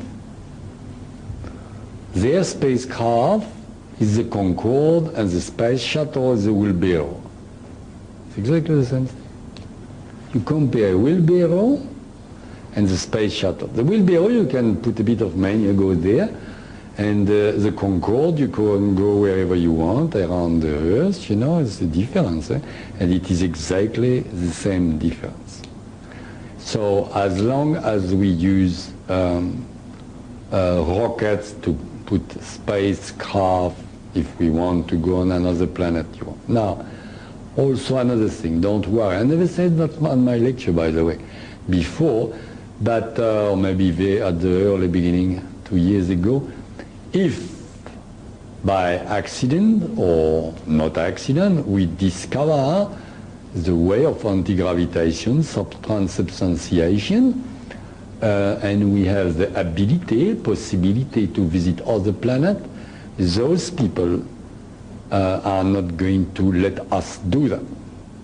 They are going to stop us, even by violence, because they judge for the moment we are not able to look after our own backyard, as you know, because we pollute everything, and they're not going to let us going on another planet to pollute a second one in the universe. Now, at that time, as I say always, there's so many things to explain, so many things to talk, so many information that book, and same time, I think I just touch the top of the iceberg, and I forget maybe lot of subjects or detail. And I ask the people here to be free to begin to ask absolutely, don't be shy, any question they want to ask. So here we go. I'm here. Yes, sir. The search for extraterrestrial intelligence, listening to radio waves and things, it's being done on a large scale at the moment. But a scientist called Fermi, I think it was 20 years or so ago, formulated what's now known as Fermi's paradox. That is that he feels that the galaxy should be teeming with life, and yet we are not aware of it, not perceiving it in a physical sense. And so do you have any comments to make on that? I didn't quite understand what you say about that scientist. He says the galaxy would be what? Teeming, full of life. Oh yes, but I say that all the evening, that of course it's full of life. We have plenty planets inhabited in the galaxy. You read my book, didn't you? No. I've read half your book. Aha! Okay. And you didn't read the whole. By tomorrow, I think. Pick another one. Yeah. Okay, you read chapter 12 tomorrow, and you shouldn't go to chapter 12 directly, but you'll see it is a lot of different. Yes, very good, your question. Very, very excellent. Thank you. I just didn't understand what you wanted to me to tell you. Excellent. I can. Don't worry, don't be impatient.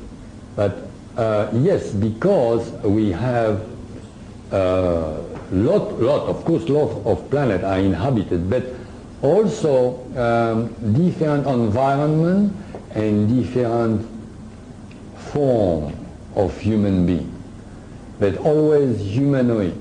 But you can have a form of certain planet, chapter 12, with a reptilian skin or a small person like that, another one bigger. The proof is with those people who are gigantic. Same, I saw alien, and I let you the surprise in chapter 12, which were about perfectly built like us, miniature like that. That's their size, you know, in one planet. I don't know which one, but it is in our galaxy also, you know. Have a different planet inhabit. Now, science fiction like to show you monsters and things like that.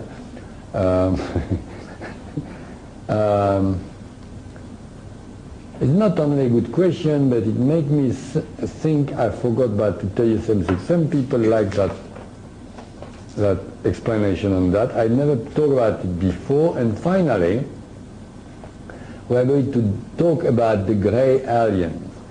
Finally, Tao told me in Atlanta, Georgia, send me a telepathic message, give me the order to talk about it, and I talk about it. I almost broke the table. I was very angry, and it was a UFO room over there, and I almost broke the table. Because in front of me, they told me, oh, they're not very attentive in America. I said, not attentive? They are going to be attentive with me. I said, so much noise. Yeah, I was in America, and suddenly I said, my God, what's going on here? It's 5 million of American people who really are sure they've been implanted by the gray alien. Then Tao sent me a telepathic message. Okay, go for it. So then I say that, and first of all, I told them the Roswell crash was true. It was 6 aliens in Roswell crash, 5 died, 1 being kept alive for a while. Good. Secondly, people talk about gray and make photograph or design of ugly, like I say, science fiction. It is a bit true because all poor people are very ugly. But I saw ugly one in chapter 12. I don't tell you where, it's a chapter 12. And those ones called gray, I can't tell you exactly where they are because it's still forbidden for me, but they exist, good. But they're absolutely not dangerous like people think. First of all, it has been 100 to 150 people implanted by the gray alien on this planet. No more than that, not 5 million. So you say, why 5 million people?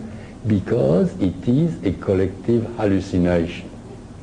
You remember, I don't know if you remember, in a book, you had, at the beginning, in a book, Tao told me about hallucination they can make and how it's easy to hallucinate or illusionate people, and that's what can happen.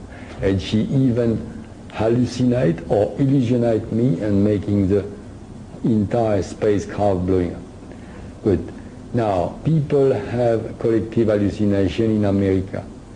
Now, why the gray aliens are having, why the gray aliens are having, they have a problem. That's happened, they can have. Why is the gray alien having implanted about 100 to 150 earthly people. It's simple. Since 1948, with radiation, atomic radiation, which is very bad atomic radiation, we on this planet lose steady our immune system. For that, we can be very, very angry against people like Meureroa, French people, or making atomic tests, because very bad. So the atomic radiation make us losing steady our immune system. Those people, those gray aliens, know that. Know we are losing steady. So they are on their planet almost completely dying by lack of immune system. So what's happened, they are very interested to see how we are going to react on that matter. So what's happened, they implant very, very tiny, of course, stuff inside of few people, but they are not in command of those people. They are just using that like a camera under the water, if you like, you know, to living laboratory. But they're not endangering those people. So I know it's a bit difficult to understand, but it is like that. And they're not going to invite us. Also, for many of the extraterrestrial, people think, oh, we are going to be invited, you know. You have to imagine something. You have to understand something very interesting. People who came here with, because it is a lot of rubbish about UFO, but it's still true stuff. Like 98% of sightings are mistake or people who want attention or blah, blah, blah. But it's still 2% of real spacecraft coming from different planets, visit us, observing us, repair the spacecraft, so on and so on. Of course, but not like people think it's it. Okay, those people, anyone they are, any who they are, have a tremendous technology already to come here and visit us, because we can do the same thing there. So imagine those people, they came and look at us and they say, oh my God, what a mess, because you have to admit we make a lot of mess around. They say, maybe we think you got beautiful building or machinery, they laugh. And you know what they do? Same time they look at us like we go on a monkey's cage and look at the zoo. Do you want to sleep and live with a monkey in a zoo? No, they don't. I'm sorry if I hurt you. But they look at us like that and they say, hello, bye-bye, see you later, you know? And you're not going to be invited. But the story of the alien, the gray alien, are exactly like I told you. I hope everybody understood that one. It is just they are dying by lack of immune system, and they are interested in seeing if they can have, learn something from us, because we're not dying yet, but we steady losing our immune system. They want to know how we are going to get out of it to copy us, maybe a bit. The lady, you had a question. Yes, I was going to ask the people that you visited. Pardon? The people that you, the planet that you visited in Theo, the woman that was your mentor, do they heal the planet through people, or do they have any healing properties at all on this planet? They have what? Healing properties. Are they Healing property? Yeah. They have more than that, yes. They regenerate their cells at will. But for us, do they help us at all? They help us. Time to time they give a little push, of course. This time they want me to wake you up. They took me physically because, I'm going to tell you something. Thank you for that question. Very good question. Don't think I'm going to avoid any answer or anything like that. So if I do so, you ask again. I had to do that. But at the same time, I'm carrying. Now, what do I want to say? So, those people abducted me physically for a very, very simple reason, because I think, I saw that light. Everything I saw, everything happening to me is so extraordinary. If it was by astral, by astral travel, with their help, I am a skeptic myself. If you read my book in chapter 11, when I touch a body there, I don't give you I don't spoil the book for you, I don't tell you which body. I feel ashamed myself, I wanted to touch, because I am a skeptic. So I would, if I didn't go there physically, I would never believe what I saw myself. I would say all my life, ah, come on, it was a dream. It was a dream, a good dream, same time a bit bizarre, but a dream, it's impossible, okay? But I was there, I've been there physically, I even came back with a bruise. When I came back, I slept for 36 hours, and I've been there, I eat there. By the way, I prefer the Australian food or any food than them, but this is another story.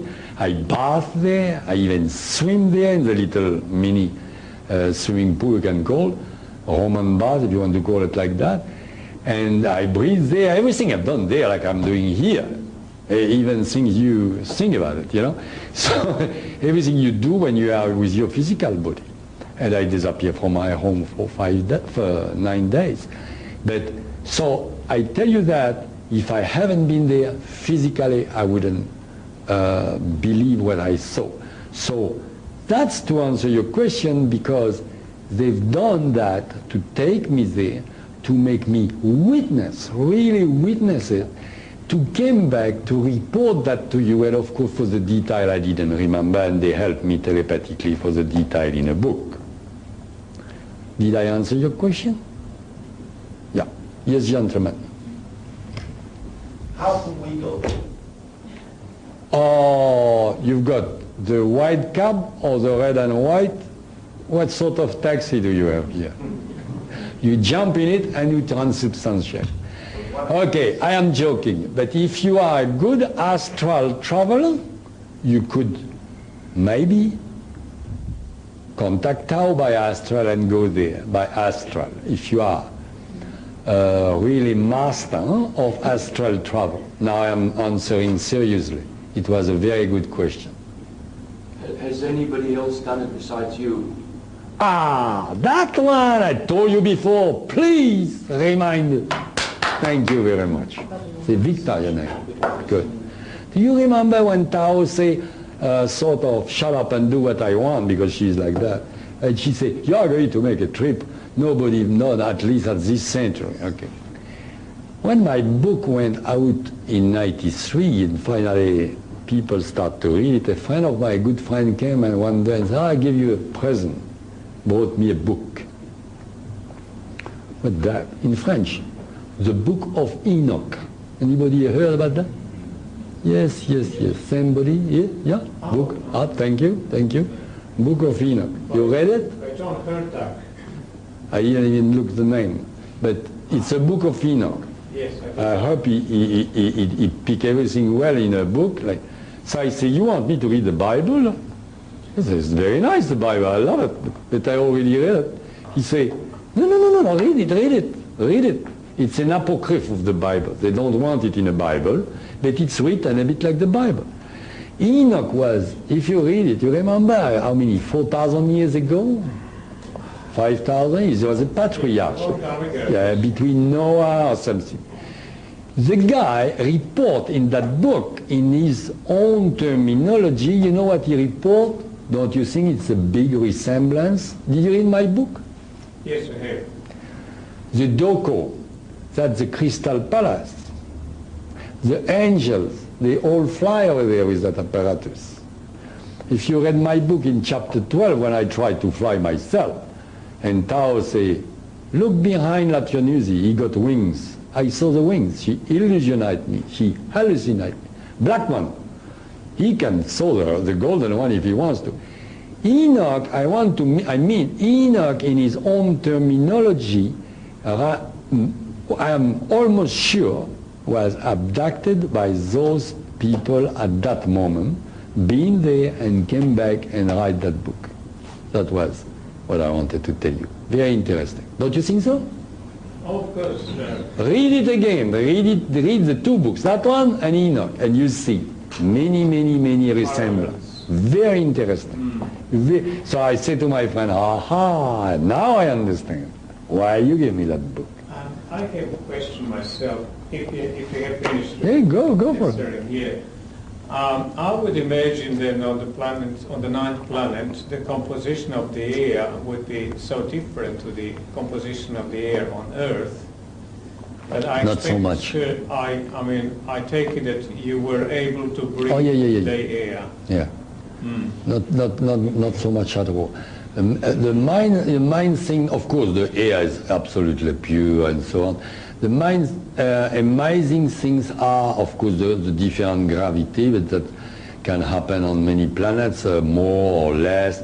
But the main thing is, and also different animals, but the main thing is the colors and the luminosity. Absolutely. If we have, as I say in the book, if we have 100 of if we have 20 shades of red over there, they've got 150 example, you know. It's incredible. It's a joy for the eyes. And of course, being vibration, I understand why they are in good health. Sorry. Any other question? Yes? I go with you too. Yeah? With the star system. Pardon? With the star system, in your book, I haven't read it, but do you haven't read it? Yes, I bought it today. Thank goodness. And I wanted to ask you a question about Sirius. Sirius? The double star. I was wondering if you had any... I don't know. All right. It's very rare when I say I don't know in my lecture, but you know, I went there through that spacecraft. I remember I saw Saturn, because maybe they've done that. They passed next to Saturn to show me something beautiful. We were 6 million kilometers away, but it was spectacular. I don't know if they done it on purpose, but I don't know. Like I know they are next to the Pleiadian star, but I can't tell you, oh yes, that's Thiaouba there, you know. Even you can't see it, because if you remember when I was on Thiaouba, I couldn't see Earth at naked eye because too small. Chapter 11. Give you any information whatsoever about any of the solar system or galaxy stars or anything like that? No. That's more scientific. I'm to tell you things, I am a bit repeating like a galah what I saw and what they told me to tell you, you know. Ladies? I was wondering, are we the only planet in the universe? Pardon? Are we the only planet in the universe that's destroying ourselves, or is there other planets like us, or are we the only? No. In our category of planet, because they are by category, we are very low, of course, category, but which is nothing to do with. No, unfortunately, it's different planets who've done the same mistake. Also different. Obviously, you haven't read the book, because a planet also destroys themselves with atomic destruction. You will read that in chapter 3. But as well as far as environment damage we're doing, no, we're not the only one. But generally, it's happened on planet of our category, because people are very low level. We are very low level. But it's not because we are low level we should be sort of ashamed or, you know, or feel guilty or something. Don't get me wrong. It is the. Do you think a child of 5 years old is ashamed to be in a kindergarten? No, it would be ridiculous. It's exactly the same thing. We are in a kindergarten. We are, but that's us to do something and to, you know, okay, and talk like we're doing now. It's okay, it's all right. But we are exactly at the place where we have to do. We have to do something. We have to start by. We are on the lowest category level planet, which means the environment around us is very hard, is very harsh. I should explain that to you much better about the category of planet, by the way. They are the 9th category. And if you read my book, you say, oh my God, oh, that dear lady here, she's, oh my God, you're lucky to be there. And she's right, many people tell me that, because it's like a paradise over there. Because on that high category level, the environment of the planet by itself is different of our environment. Like we said before, the air is like crystal is no pollution, they don't have disease, etc., etc. I give you a few childish examples. For example, if you go in North Queensland where I live, you go in the grass barefoot and you hurt yourself immediately with, yeah, I will be with you. You hurt yourself immediately walking on sensitive plant, which name exactly Mimosa pudica. That plant is doing that when you touch it. It's full of thorns and you hurt yourself. Why is that? Well, the nature done that. It shouldn't be like that. Why do you take a rose, you smell the beautiful rose, you hurt yourself with thorns. You know what I mean?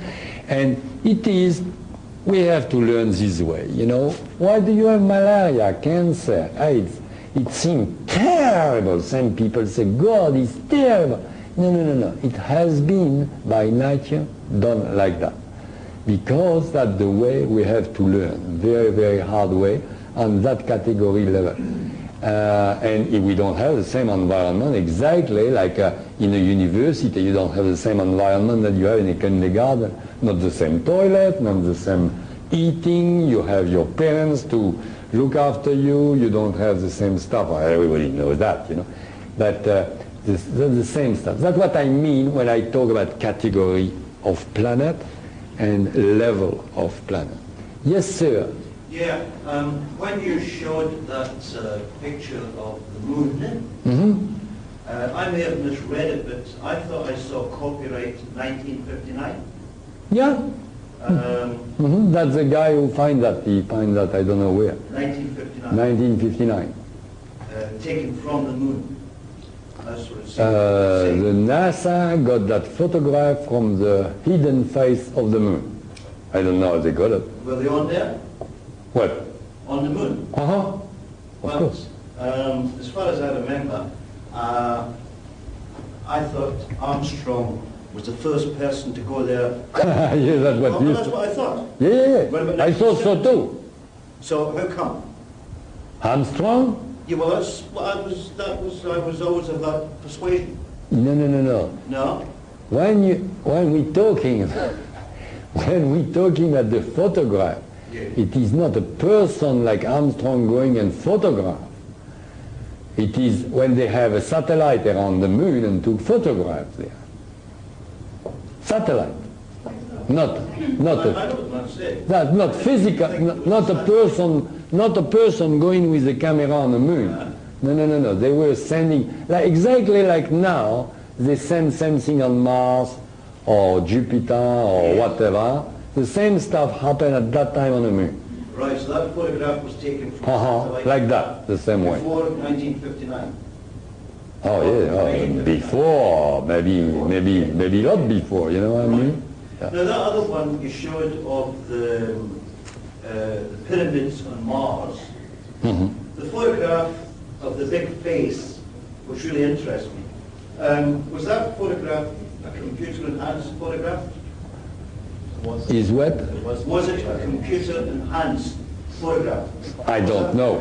I don't know. You should ask my the guy who gave me the slide, my friend in Melbourne. But I am sure, you know, everybody shows that photograph in every newspaper. Well, I've seen the photograph many times. Yeah. I've just always been... You were maybe skeptic? No. I'm not telling you skeptic about me, but skeptic about the guy who took the photograph, maybe. I'm not even skeptical about that. Oh, good. What I am skeptical about is computer enhancement. Because as far as I can see, and this is why I'm asking, the computer enhancement just consists of doing a mirror image of the one that's seen. Yeah. And then you get this thing that purports to be a great big face. Yeah. That really interests me. But, No, you're right. I'm sorry if I can't give you more, because I'm not good on computer, I'm not good on anything. But for me, of course, I know what is on Mars. Yeah. And I can tell you, all those photographs, you'll see more about a lot of things, because it is something on Mars. I mean, it's nobody there anymore. Oh, no, Mars cooled down. In every solar system, you have, many solar systems, you have very often only one planet inhabited at a time. And after hundreds and thousands and millions of years, that planet cooled down, but nobody can live anymore. But example, to give you an example, if the Earth cooled down and Venus at the same time cooled down and Venus became inhabited, you can go on Venus. You know what I mean? Okay, that's what's happened. Because Martian came very, very long time ago on Earth. Yeah? Yeah, about the higher selves and the individual, do the people on the other planet Thiaouba have higher selves as well? Ah, good question. Do the higher selves? Yeah, the highest, good. On higher you go on category of planet, lesser you have the higher self distributed body, which in another world, each person on Thiaouba have his or her own higher self. The higher self give only to one person instead of 9 body. But, very good question of course also, the higher self, oh yes, very good question, we have to emphasize on that. See, it's terrible, I lost a lot of things. The higher self is omnipresent, omnipotent. It means, of course you understood already, if you have a person in New York who got the same higher self you have here, and the higher self of the same person, your higher self has the possibility to help that person there and to help you here. So, if you like, it's a bit like people say Sai Baba can be at 10 places at the same time. It's exactly the same thing. Now, when we talk about higher self, please be free to ask everything you want from your higher self, pray your higher self. And that is a mistake is made all the time since century, because we've been conditioned with belief, religion, and so on and so on and so on. Everybody says, oh my God, pray God, and etc., etc. Very good, yeah, you can pray God. I'm going to ask you a question. Now I ask a question. In relationship to what you just said. I ask a question. Do you know in Australia the Minister of the Education? Amanda Vanstone. Good. Personally? No, thank you. I got you there. I caught you. Stop. I'm a naughty boy. You don't know him or her personally? Okay. Few people here go to the school, or Sunday school, or whatever, or Sunday school, the evening school for adults. Raise your hand. Anybody? No? Nobody go to learn something? Who? You? You? You don't know anybody? Okay. You know your teacher? Do you know your teacher? Yeah. The teacher.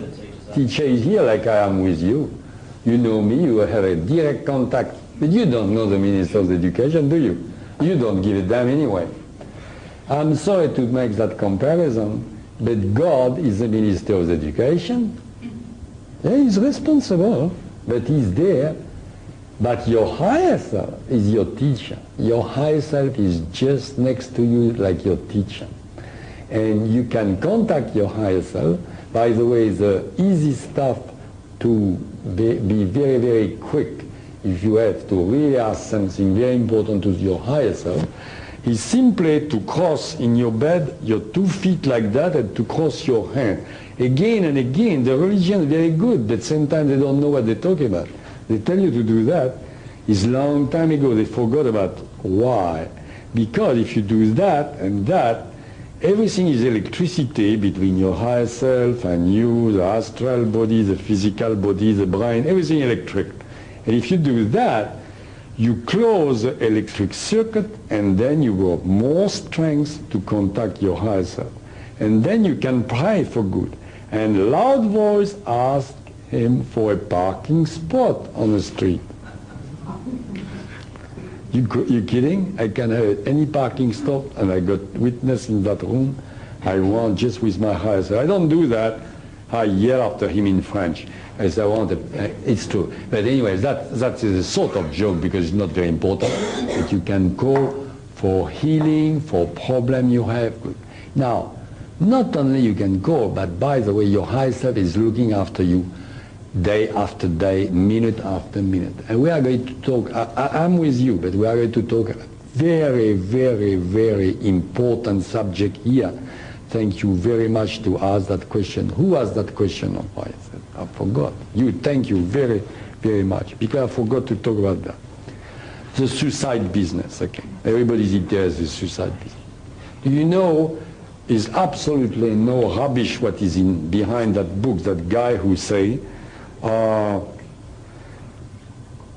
this book saved my life. I was ready to commit suicide. Thank you, Michel. I was in Cairns in front of my bank, and I knew, because I know people who recognize me on the street. He talked to me, and I said, like if I didn't hear, and I opened my car, and the guy came, and I said, oh, okay. And he said, you are Michel, aren't you? You wrote the book. I say, oh, yeah. I say, okay. You don't remember me? I was in Brisbane at your lecture at university, so blah, blah. And yeah, good. You all right? He said, yes. No, I just want to thank you very much. I say, yes, for what? He did to write the book. I say, okay, yeah, that's my pleasure, it's my job, you know. And he said, but it's more than that. And he came to me like that, and he said, I was going to commit suicide, and just at that moment, I start to read your book, and I wouldn't be here if I didn't read your book. Okay. So I became very touched, of course, and I shake his hand here. You all right? You remember when I told you your higher self show you the video, and he show you the video for all your life, and your higher self erase everything, and you forget everything. You would like to know, like I do, everybody want to know, what's happened tomorrow morning? When are you going to die? Ha! Maybe in 10 minutes, maybe in 2 minutes, maybe in 10 years, you don't know. Maybe he erases everything, but he knows. Your higher self knows exactly the year, the month, the day, the minute, and the second you are going to die. No. But when you say, yes, I will be Michel Desmarquet, you sign a contract. Chuk, chuk. And there's no signature like that, but it's worse than a contract. That's it. You make a contract with your higher self, which is a part of yourself, and it's finished. If you break the contract by committing suicide, and you can, because we have, by the will of God, we have our free will. If you break the contract, he knows, and he's going to be not happy at all, and you have to reincarnate in 49 days, which is absolutely ridiculous, because it is a waste of time. I'm talking. Your higher self here is never break the contract. Your higher self never ever break the contract, and your higher self say, I know he must die at 99 years, 2 months, 3 weeks, 2 hours and 5 seconds, and he makes sure you go there. He's protecting you. For that in religion they call it guardian angel. Your higher self is protecting you. The higher self is looking after you all the time. The famous story I give in a book when I say the taxi is broken, the guy go to the airport, take another taxi is broken. It's happened. You can read that in newspaper. And people say, oh my God, was lucky. Lord, what a coincidence. No coincidence. It was all the higher self. The higher self can make the taxi break up. The higher self, you heard about Jesus Christ, miracle. The higher self can do every miracle Jesus Christ was doing on physical world. For that, if you read the Bible, it's good stuff in the Bible. Jesus Christ himself said, everything I do, you can do it yourself. He said that. So why do you say, no, no, he was Jesus Christ, I'm not Jesus Christ. No, no, no, he said. Why did he want to say that? He said that because he was doing effectively what we can do with the astral body and physical body and so on and so on and so on. It was an excellent question. So please try to hold, don't commit suicide, because it's a big, big, big, big waste of time. Example, I have to die in 2 hours, okay? Then I'm so unhappy, I commit suicide now. It's ridiculous. I'm going to reborn again and spend the 9 months in my mother's womb and blah, blah, blah, blah, blah. And I will be a baby called death. I will die after 2 hours when I will be dead. And for that baby dying very, very young, they are generally. You know, it's very complicated. Don't take me like to tell you the future, all that stuff, because it's very, very complicated. Everything in reincarnation is between your higher self and yourself. Nobody can know, and it is very, very, very complicated story, that story of reincarnation. I mean, complicated, complex each time for each individual. And by the way, I'm thinking about that, individuality. You have everybody. If we are 5 billion people on this planet, we are 5 billion, of course, of different astral body, having a different experience, a different learning. And I got a proof of that for Marie Carrie-Anne. She liked proof. Everybody liked proof. I get a proof for that. Can you deny, anybody in this room, deny if we are 5 billion and 500 million people on this planet, we don't have 5 billion and 500 different fingerprints? You wouldn't dare to deny that, because everybody has a different fingerprints. And you know why? Because the higher self, the higher self and the astral body itself is building that fingerprints like an identity. And that is a sign, physical sign of what I say, spiritually we are 5 billion absolutely different people. Same looks alike, but they're not, because we have a different goal. Each person has a different goal. We approach to the end of my lecture, but I think I had a lady who asked me another question there. No? No? Finish? No, I think I understand. Finish? Does the higher self have a higher self? Pardon? Does the higher self have a higher self? The higher self is a higher self? No, it doesn't look like that. Yeah. The higher self a body as well, or is it only the 9 or 7 bodies? I didn't understand that one. You know, like you've got 7 bodies or 9 bodies, Mm-hmm. you know, which are connected to the higher self. Mm-hmm. Well, can the higher self be a person as well? Oh, no, we can, no and yes. Because the higher self sometimes send the energy, it's electronic, okay? So send the energy. I got a lady, she told me she was killed. She saw her mother during the night going to the toilet, and mother was sick. Next morning she said, who was with you? It was a lady behind you holding you. So that was the higher self. But it was the form, it was a shape of a person for the kid, for the person who visualized. Same time people, so to answer to your question, if you like, the higher self is not like we think a physical, but same time he envelops us and takes the shape of our body. Yes, it can. Also, same time people during my lecture, I don't know if anybody saw it here today, I don't know. But same time people see big sort of form next to me. It did happen a few times. And a lady, I don't want to embarrass her, and she's in this room today for the moment, and she told me yesterday evening, I was talking to her, facing her on the sofa, and she said, you don't feel anything? I said, no. She said, it's a very huge form behind you. I said, oh, for me, it's not really my highest self, that's a guide. I got 3 guides, you can have 3, 4, 5, everybody got guide. That is too long to explain. It's nothing, it's very nice entity in astral helping you, you know. It's nothing to, don't dream about ghosts or stuff like that. It's absolutely natural. Yes, madam? Obviously, spiritualism is the main message here. Don't go too fast, I'm not very intelligent. Obviously, spiritualism is the main main message. The main message. Yes, are people gradually changing, and have you been told to use other methods than what you are with your seminars to show people? To show people? Are you just instructed to do seminars in your book? Have you been instructed to do anything else? Oh, no, I don't instruct you to do anything. My book is, have you read the book?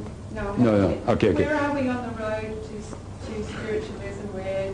No, well, good. I try to answer your question. I'm going to try to answer your question.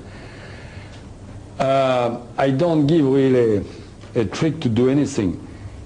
The point is here. Okay. Example. You people ask me that example. So look after just the spirituality, so we don't have to work anymore. Okay, we can go to the door and meditate all the day. That's absolutely false, because first of all, we are not, as I said before, a physical people who want to go and look after spirituality. We are spiritual people who took the form of this physical body to have a physical experience.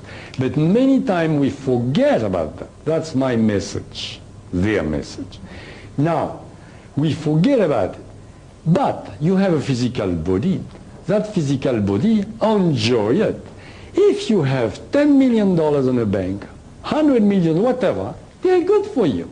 It's perfect, and go for it. But the problem is, if you focus 24 hours per day on your 20, 100 or whatever $million, and you don't look inside yourself, never ever, and say, oh no, then you are wrong. You will die, be the richest woman or man in a cemetery, and the poorest in reincarnation, you will reincarnate in 49 days, and the trick in reincarnation is not to reincarnate. That was my answer. Now, I can't teach you, but I suggest people meditate and get in contact with their higher self and feel themselves as their real self inside themselves, the real astral body, contact. And by meditation is very good to time know where they came from and where they go, because finally to understand, you are exactly like the driver in a car. You know, you are inside your physical body. You use the physical body as an instrument to have a knowledge of something, and that's the beauty of it. We don't know what. For that is no good to go to the fortune teller, because if you remember, before to come in that physical body, you knew at that time what to learn, that everything been erased, and now every day is an adventure. So the best things to do during that adventure is to make the best of it. And I think that will finish my lecture for this evening. Yes? My question, Michel, goes back to the guardian angel. It's being said by psychic persons that there are guiding spirits around us. Pardon? I can't hear. Guide us, like guiding spirits around us. And intuition meant to come from them. Intuition? Intuition, yeah. Oh, yes, but we can talk a long time for the intuition. But the higher self is helping you all the time, give you intuition and stopping you doing that. But as I said before, you have to pray the higher self to have same time a bit of help. You know, some people feel a bit lost. You know, they totally lost. For that, many religions make a fortune, because people go together and somebody says something and they're not lost anymore. But religion are good for some people, because that helps them. Religion is a congregation of people together, like we are here. We can help each other. There's nothing really wrong. Religion is bad if religion is brainwash people, or give. That's a very important thing. Thank you. Also, the fear. Religion is bad for fear, because religion wants the power, and tell you, be careful, you've got the devil, you've got Satan. Satan doesn't exist, hell doesn't exist, the devil doesn't exist. Is nothing to be feared on anything on your life, anywhere. You don't have to be feared. Don't be scared of anything. It's a waste of time, and you can't be scared of anything. It's ridiculous. Don't be scared. You're scared of what? To be killed? Or be scared it's going to be hurt. Don't scare of any kid. If you kill me now, I bless you, because I know what's going on the other side. And I didn't commit suicide. So I am big bargain there. You want to shoot? Michel, question. I wanted to just know whether there is any difference. You want me to smile? Whether there is any difference between the actual guiding spirits around us, 2 or 3, human to be, and the higher self. Yeah, the guides, they work hand in hand, if you like, with the higher self. The guides are entity, but you don't really know who are they. I don't. I never seen faces. I saw forms very time to time, and I can feel them. They give you also energy, but mainly the higher self give you energy. In few of my lectures in the summer, I will bare arms on the Gold Coast, and one day it was so funny, a lady was like that. I said, oh my God, yeah, I'm going to have a problem. She doesn't like me, she's going to insult me or something. So I say, is it something? It was 120 people on the marquee, and I was playing with a chair. I didn't have a table. I say, she must be there or no with that chair. So I say, is it a problem, lady? She said, you are blue. She said, everybody look. And I didn't know what to say, you know. And I say, oh yeah, as long as I'm not red, you know. And I continue my lecture, and another girl who saw the same thing there told me it was people coming 20 minutes late, and she said, you remember those people? She told me another day. She said, yes. You became angry? I said, yes, I've never done that before in my lecture. I say, you know, it's not good for other people. It's not fair. You should be on time. I was very angry. And she said, and I saw all your arm here became red, and your face became red. I said to that lady for a joke. I said, to get rid of her, I say, as long as I'm not red. And that one said, what's going to happen now? It's becoming red, it's becoming red. And I didn't know that story. And one day she told me that story, and we laughed about it, and I told her what I tell you, I didn't know.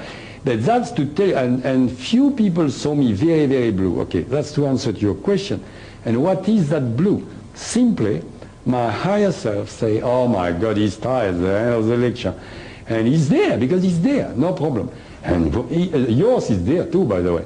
And send me full of energy, a good energy, and then it's so much energy, it came with my electron, more energy, and my electrons start to vibrate, and you can see a blue light.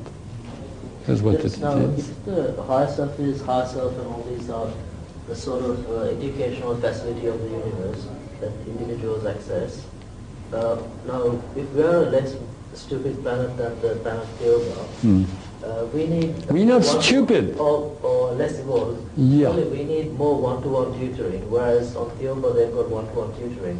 Yeah. And we've got only 9-to-1. Oh, that's not my fault. It's like that. It's not a matter, I think, of quantity, you know.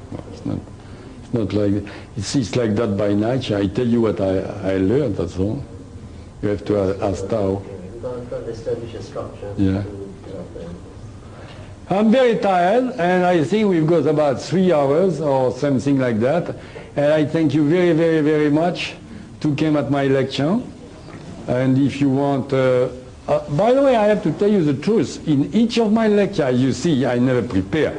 The only thing I prepare to be not too chaotic, I say abduction, Bermuda, what? I don't know what even is that. Oh, go aboard the spacecraft, transubstantiation, Thiaouba, Doko, Aura, Master, Moon, Pyramid, and after that the question. So I never prepare, because if you go in Paris and you see the Arc de Triomphe, I'm not going to prepare to tell people, so I remember everything, many, many, many things. So I never prepare. So what's happened with question everything, each of my, I got a guy on the Gold Coast. The guy is 6 foot something. You can't miss him, okay? He's from UFO people. He got the thing. He came at each of my lectures. So one day I was sick of that, and I said, "Excuse me." He said, "Yes." He said, "Aren't you bored? You came at about 16 of my lecture." And he said, "No." I said, "What do you mean?" He said, "Each time I came, I learned something new." I tell you that because people told me that. I don't know how I do that.